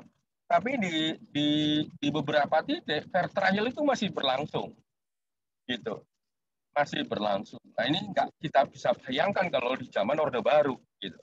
Nah ini yang menurut saya ruang-ruang kontestasi keadilan ini yang harus kita manfaatkan. Tapi sebelum kita manfaatkan, jangan lupa juga menjaga agar fair trial, gitu. Jadi kalau ada anak hukum misalnya, cita-citalah kalau mau jadi hakim yang baik. Kalau mau jadi polisi yang baik, jadi jaksa yang baik yang punya persepsi, punya paradigma keadilan yang substansial. Kalau enggak ya babak belur. Yang berikutnya adalah ruang terbuka ekspresi. Walaupun ruang terbuka ekspresi ini banyak sampah sekarang. Sampahnya ya buzzer, terus siar kebencian, lah begitu-begitu. Sampahnya ruang berekspresi. Tapi ruang berekspresi ini, khususnya di sosial media, itu kan nggak pernah ada dalam ruang Orde Baru. Nah sekarang ada. Makanya ruang kebebasan berekspresi ya harus kita manfaatkan untuk menyelamatkan agenda-agenda reformasi. Nah, tapi dengan catatan, ya kan, ya jangan menyebarkan siar kebencian, jangan menggunakan kata-kata menyinggung ras, gitu. Karena kalau merasa bahwa ini kebebasan terus mengolok-olok ras, menyinggung ras, terus siar kebencian dan sebagainya, ya itu jadi sampah juga, sampah kebebasan berekspresi. Gitu. Terus jangan jadi buzzer, gitu. Kita melawan itu. Nah, tata kelola ini soal kebebasan berekspresi harus kita lihat. Nah, mumpung belum ketat ini. Kan ini kan di fase sekarang ini konsolidasi kekuasaan memang lumayan kuat. Tapi belum terlalu utuh mereka. Masih ada ruang-ruang yang bisa kita manfaatkan. Orang bisa meng-tweet, orang bisa main Instagram dan sebagainya, orang bisa bikin status di Facebook dan sebagainya. Nah, alat-alat ini itu kan alat-alat yang sebenarnya nggak bisa disentuh oleh negara. Paling banter alat kekuasaan meng-hijack, tapi mengatur mereka kan nggak bisa. Nah, kayak begini harus kita manfaatkan. Kita manfaatkan untuk kepentingan membangun negara dan bangsa ini sesuai dengan agenda-agenda reformasi. Nah, kalau melihat itu, saya sih antusias. Gitu. Kita harus merawat antusiasme ini. Kalau pesimis ya, ketika kita pesimis, ruang terbukanya akan diambil oleh mereka yang tidak memiliki komitmen terhadap reformasi. Nah, itu celakanya. Misalnya begini nih, otokritik di angkatan saya. Ini di angkatan saya yang terlibat di 98. Itu kan banyak yang tidak mau masuk dalam ruang kekuasaan waktu itu. Padahal ruang kekuasaan formal waktu itu sangat terbuka. Dan bahkan meminta-minta pada kami semua untuk masuk dalam ruang kekuasaan formal. Jarang yang mau. Maunya main di pinggiran terus. Pada akhirnya ketika dimasukin oleh orang-orang yang nggak memiliki komitmen terhadap agenda-agenda reformasi, akhirnya bleset-bleset seperti yang kita alami ini. Gitu. Nah itu otokritik terhadap angkatan kami yang waktu itu pernah diskusikan, kenapa kita nggak ambil ruang kekuasaan formal. Gitu. Waktu itu sangat terbuka. Bahkan mereka minta supaya kita terlibat. Gitu. Kekuasaan yang lama itu minta supaya kita terlibat karena mereka gagap terhadap agenda reformasi, gagap terhadap gagasan-gagasan yang bernas, dan gagap terhadap soal-soal keberanian untuk melakukan perubahan. Nah, karena kita nggak berani ngambil dan masuk dalam ruang itu, ya diambil oleh orang lain.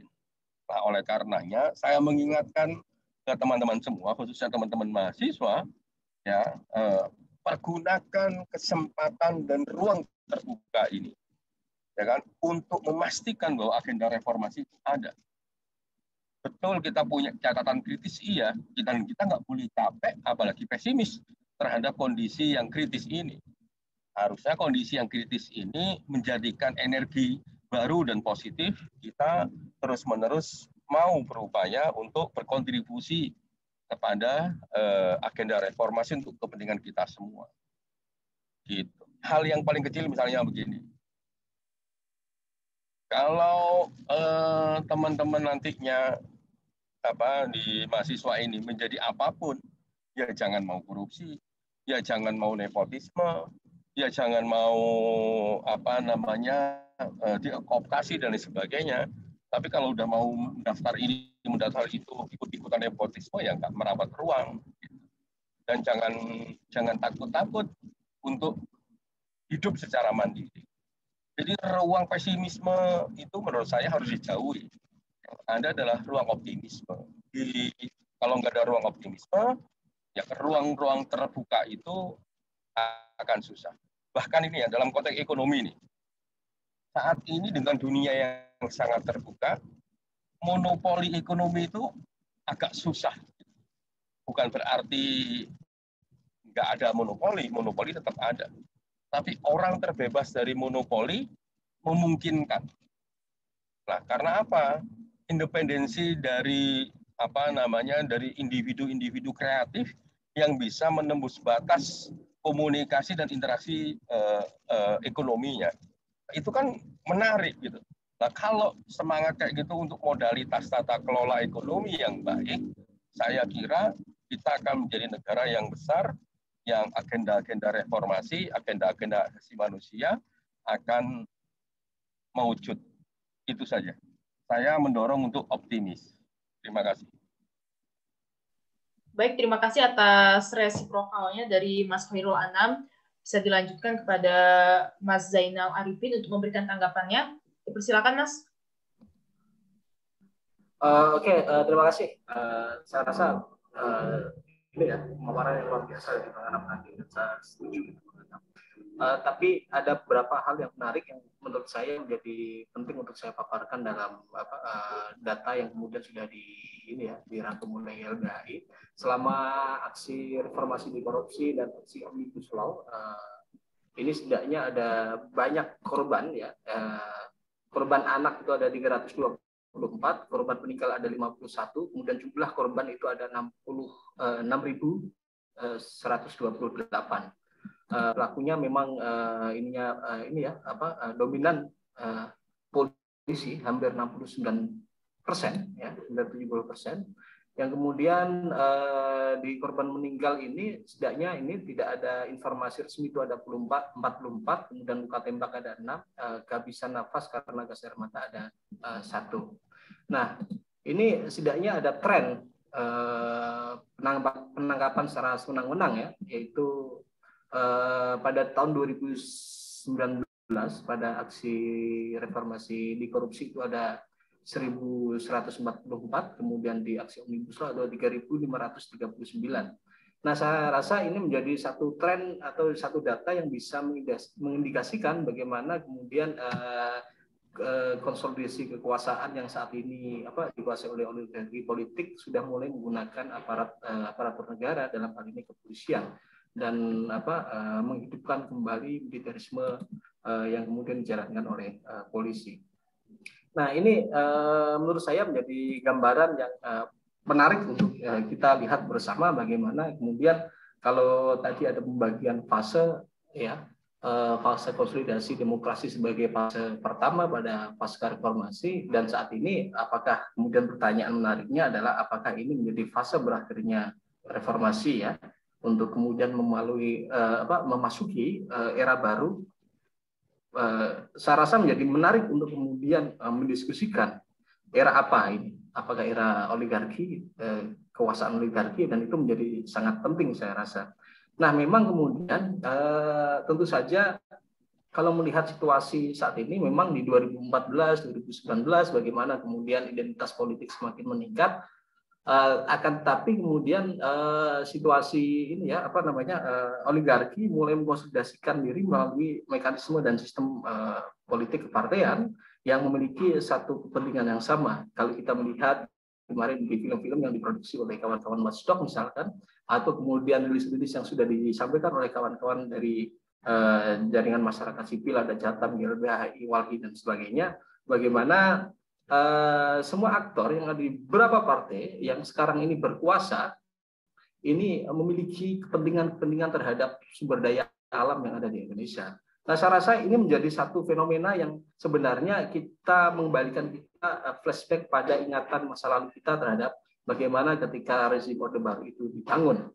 Bagaimana kemudian rezim Orde Baru dibangun melalui ini ya populisme dan sentimen terhadap ideologi partai politik untuk melegitimasi yang kemudian melahirkan pelanggaran hak asasi manusia, pembantaian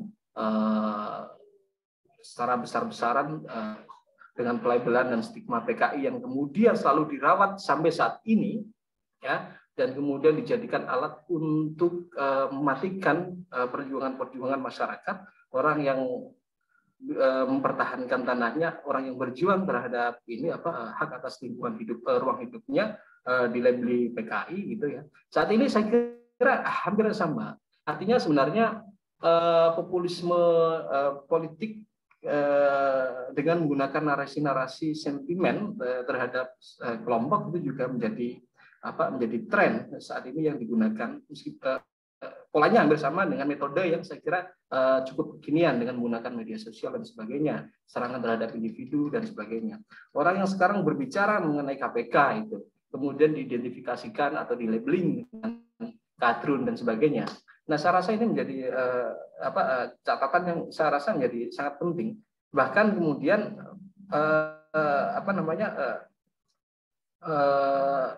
polarisasi ini ya di tingkat masyarakat, di gerakan masyarakat sipil juga belum selesai dan masih banyak kemudian perdebatan mengenai hal ini. Misalkan di 2017 yang lalu ketika kemudian Undang-Undang Ormas disahkan, orang yang menolak Undang-Undang Ormas disangkakan atau kemudian dituduhkan dengan labeling membela HTI, membela FPI dan sebagainya. Mereka tidak tahu dan tidak mau mendiskusikan bahwa apa yang kemudian menjadi potensi ancaman dalam Undang-Undang Ormas itu bisa terjadi pada organisasi apa saja, dan bahkan kemudian apa yang kemudian jadi norma-norma dalam Undang-Undang Ormas itu juga berpotensi untuk membinasakan hak atas kebebasan berkumpul dan berserikat. Kemudian yang terjadi adalah ormas yang legal, ormas yang ilegal itu. Nah, artinya kemudian kita akhirnya dibawa dan bergeser pada satu ruang-ruang diskusi yang sebenarnya tidak harus kita berada di situ. Kalau kita berbicara undang-undang ormas misalkan, atau berbicara tentang organisasi masyarakat atau hak kebebasan berkumpul dan berserikat, kalau bicara mengenai itu ya organisasi ya secara hukum ya dalam bentuknya cuma ada yayasan dan ini perkumpulan gitu. Dan itu pun kemudian secara bentuk ada badan hukum dan yang tidak berbadan hukum. Baik badan hukum maupun tidak berbadan hukum merupakan satu organisasi yang kemudian dilindungi oleh Undang-Undang Dasar atau oleh konstitusi kita. Tetapi kemudian organisasi-organisasi yang tidak mendaftarkan atau terdaftar di Kesbangpol itu dianggap sebagai organisasi yang tidak tidak legal gitu. Nah, ini menjadi hal yang penting untuk kita. Nah, bagaimana sebenarnya menghadapi itu? Saya rasa pertarungan hari ini masih sangat terbuka luas, dan saya masih memiliki harapan yang cukup besar dan memiliki keyakinan dengan melihat bahwa bagaimana gerakan masyarakat sipil, kawan-kawan mahasiswa turun untuk aksi demonstrasi, aksi reformasi di korupsi, aksi Omnibus Law. Saya rasa ini menjadi satu potensi yang sangat luar biasa. Dan kemudian kawan-kawan juga secara inisiatif di gerakan mahasiswa maupun gerakan masyarakat sipil memberikan penyadaran masyarakat melalui media-media yang media-media yang bisa dikendalikan, yaitu media sosial, itu juga menjadi hal yang sangat penting. Meskipun sebenarnya tantangannya juga cukup berat, di mana kemudian seperti halnya kita ketahui bahwa negara saat ini menggunakan buzzer untuk melakukan serangan-serangan terhadap aktivis atau aktivis sosial atau aktivis gerakan dan mahasiswa, baik serangan secara personal yang kemudian melakukan suara-suara ini, menyampaikan suara-suara kritis. Bahkan tidak hanya dalam serangan-serangan secara personal di media sosial, akan tetapi juga kemudian instrumen-instrumen yang selama ini masih menjadi PR pasca reformasi, itu kaitannya dengan undang-undang ITE juga menjadi hal yang menjadi momok yang saat ini digunakan, dan banyak sekali yang kemudian menjadi korban di kalangan para aktivis mahasiswa. Nah, saya rasa ini menjadi semacam tantangan tersendiri. Nah, bagaimana menghadapi situasi saat ini dengan situasi seperti itu? Saya rasa memang kita nggak boleh lelah, itu ya. Dan yang kedua, memang diskusi-diskusi forum seperti ini kemudian untuk mendiskusikan mengenai situasi saat ini dan melakukan penyadaran melalui tulisan, melalui player video dan sebagainya, itu menjadi sangat penting, karena narasi ini menjadi narasi negara saat ini kalau tidak di counter itu bisa sangat berbahaya sekali, dan bahkan kemudian mengerdilkan diskursus-diskursus yang menjadi substansi dalam persoalan-persoalan yang kemudian disuarakan oleh gerakan masyarakat sipil. Saya kira itu. Baik, terima kasih untuk jawabannya dari Mas Zainal Arifin. Bisa dilanjutkan dengan tanggapan dan juga responsivitasnya dari Mas Jali selaku delegasi dari Kontras. Dipersilakan Mas Jali. Oke, sebenarnya udah cukup panjang lebar dan komprehensif dari Mas Anam dan juga Bang Zainal tadi ya sebenarnya. Tapi ada poin dari Yasser tadi saya menarik banget. Saya lihat nama Yasser jadi ingat tokoh. Putus-putus suaranya, sorry ya. Ya, bisa dilanjut Mas. Ya, lihat nama Yasser jadi ingat tokoh politik perdamaian di Palestina gitu, di Yasser Arafat dulu, yang sekarang juga kondisinya Palestina sedemikian krusial soal kemanusiaannya terhadap Israel. Poinnya, bahkan kalau lihat gambaran kondisi masyarakat, belajar juga, walaupun ini nanti bisa dibilang cocologi atau seperti apa, Israel itu dulu kan ya, dengan berbagai faktor sejarah sebagainya menjadi korban dari Nazi ya, dari Holocaust dan sebagainya di Perang Dunia Kedua, tapi sekarang berkembang, bertransformasi justru menjadi kelompok penindas gitu, lewat Zionisme dan sebagainya. Kayaknya gejala itu juga hadir di Indonesia gitu. Korban-korban, walaupun ini nggak menyeluruh ya dan nggak holistik. Ya kita tahu, tadi saya ngomong soal Kuda Tuli dan juga Mas Anam ngomong soal momen di Malang dan sebagainya. Beberapa orang yang punya wewenang dan kekuasaan itu dulu korban gitu di zaman Orde Baru. Megawati Soekarno Putri lewat PDI-nya dulu melawan kubu Suryadi yang dikondisikan oleh Orde Baru, itu ngalamin peristiwa Kuda Tuli, dan itu juga banyak korban luka, tapi sampai hari ini keadilannya juga belum dituntaskan. Walaupun Megawatinya udah punya kesempatan jadi presiden sejak tahun 2003, dan sekarang PDIP juga jadi penguasa secara politik di legislatif, presidennya juga orang PDIP gitu, Joko Widodo. Riskan banget kalau ngelihat gimana kondisi orang yang dulu jadi pihak yang mengalami ketidakadilan justru menjadi pihak yang melakukan represi gitu. Kalau tadi balik soal Megawati, misal kalau teman-teman juga mungkin lihat konten Kontras beberapa hari belakangan, kita mengenang juga gimana kondisi di Aceh. Di pemerintahan Megawati itu juga ada, tadi Yasser sempat bilang di masa reformasi mungkin nggak sebanyak di Orde Baru, tapi ada beberapa catatan peristiwa di reformasi yang juga merupakan pelanggaran HAM, beberapanya pelanggaran HAM berat menurut Komnas HAM setelah diselidiki gitu. Salah satunya Jambo Kepok. Itu salah satu peristiwa pelanggaran HAM berat yang terjadi di Aceh di masa pemerintahan Megawati gitu.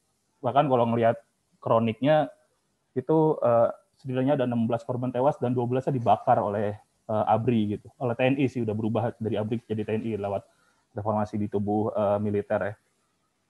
Terjadi juga pada tanggal 19 Mei 2003-nya ada kewenangan pemberian status daerah militer gitu, darurat militer di Aceh, dan banyak akhirnya menumpahkan luka-luka sejarah, memori kelam kondisi kemanusiaan di Aceh yang akhirnya mengalami perbaikan lewat MOU Helsinki pasca tsunami dan sebagainya, seperti yang kita bisa melihat konteks sejarah kaitannya sama gerakan Aceh Merdeka dan lain-lain.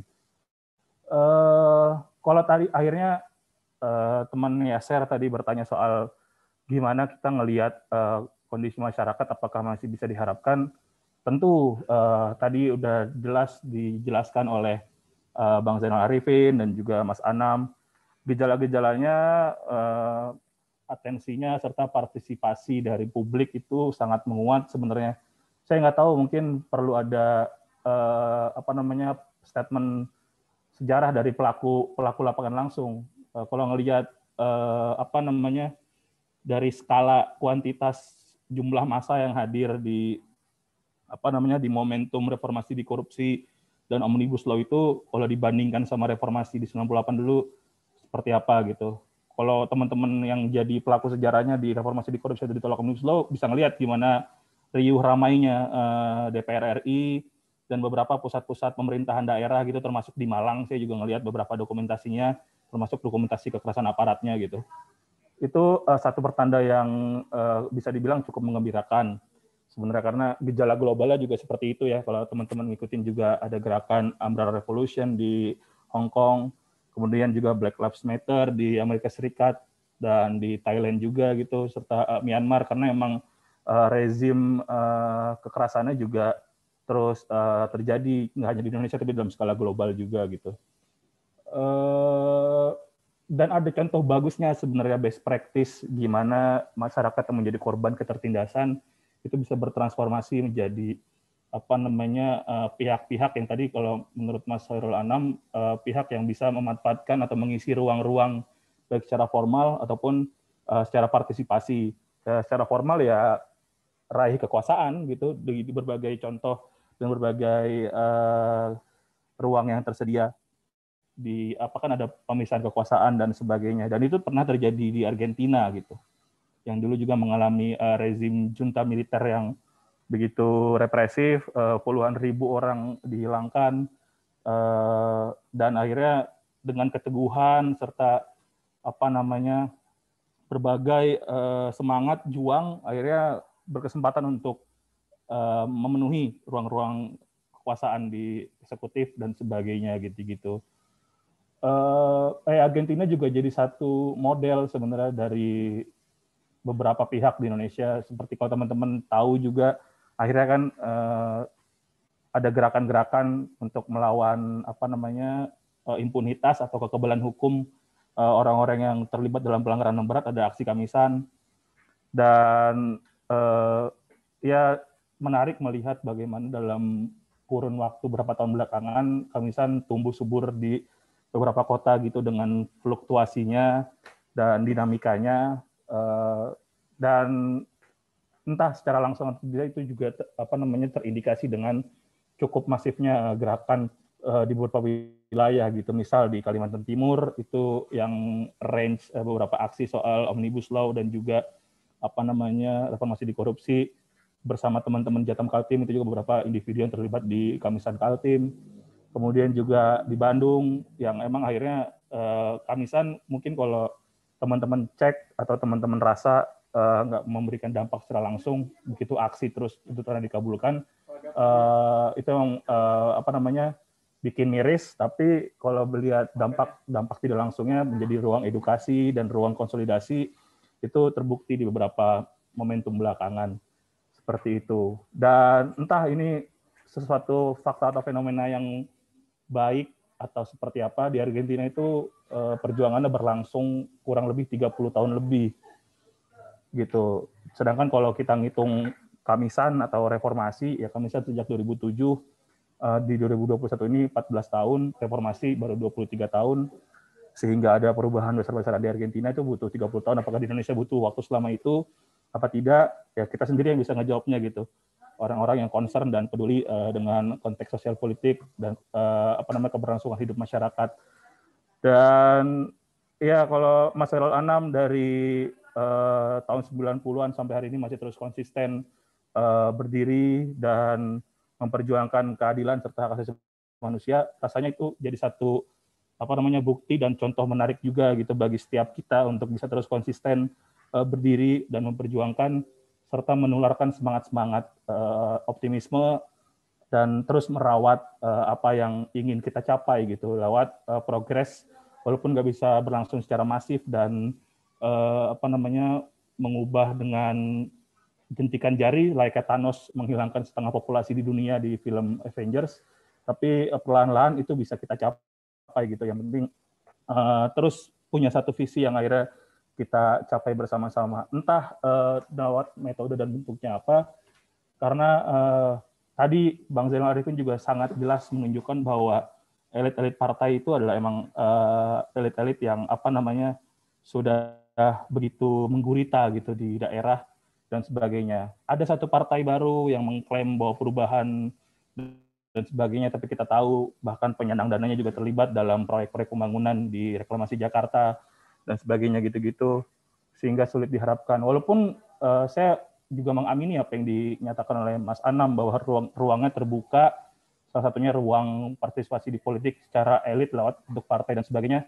Tapi ya kita mari cek kondisinya gitu, bahwa ada kawan yang riset dengan berbagai ketentuan di undang-undang pemilu dan undang-undang partai politik itu setidaknya butuh modal buat materainya aja bisa sampai 5 miliar gitu.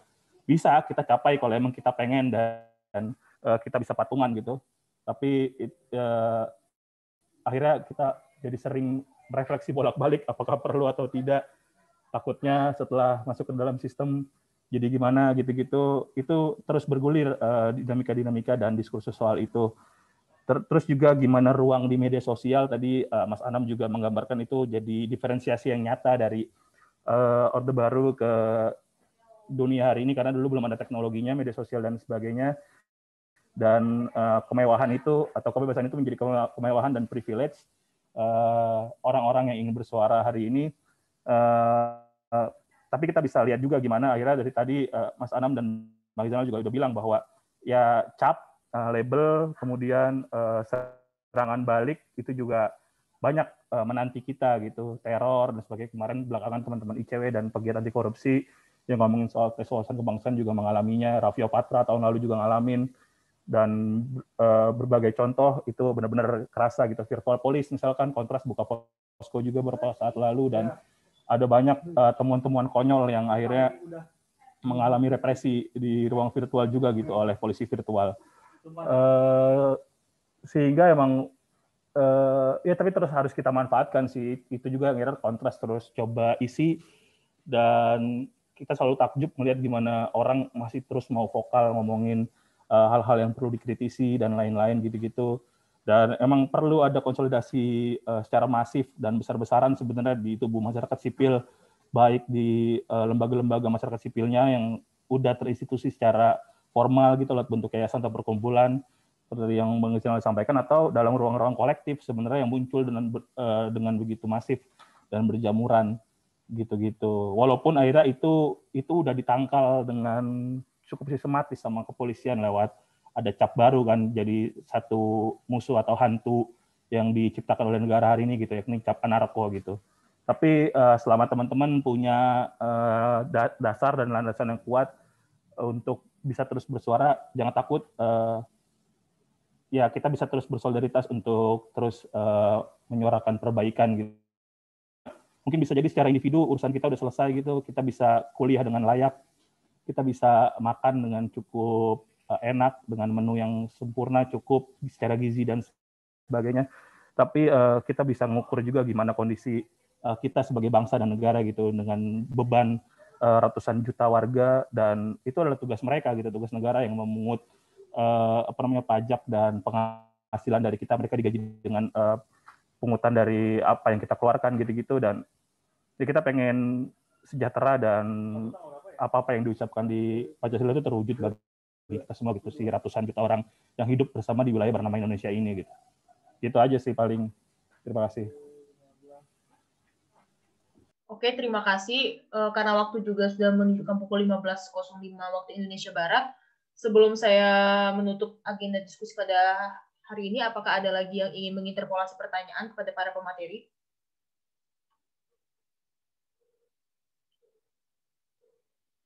Apabila tidak ada lagi, mungkin bisa saya konklusikan saja bahwa secara simplifikasinya masih ada banyak sekali berbagai macam dilematis, baik dari segi kebijakan maupun dalam hal implementasi penerapan dalam hal aktualisasi agenda reformasi yang sampai saat ini meskipun sudah mencapai pada tahap 2 dasawarsa pasca deklarasi tahun 98, itu masih ada banyak sekali hal-hal yang menjadi suatu inventory dan juga bahan kontemplasi bagi kita semua untuk kemudian melakukan berbagai macam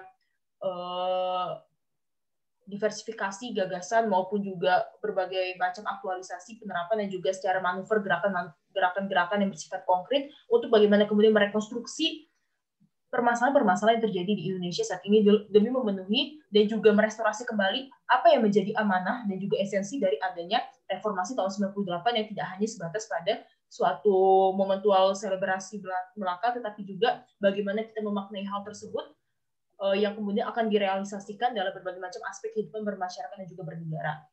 Mungkin cukup sampai dengan di sini agenda penyelenggaraan agenda diskusi kita untuk topik penegakan HAM dan demokrasi dalam memperingati 23 tahun reformasi. Saya mengucapkan terima kasih sebesar-besarnya kepada para pemateri.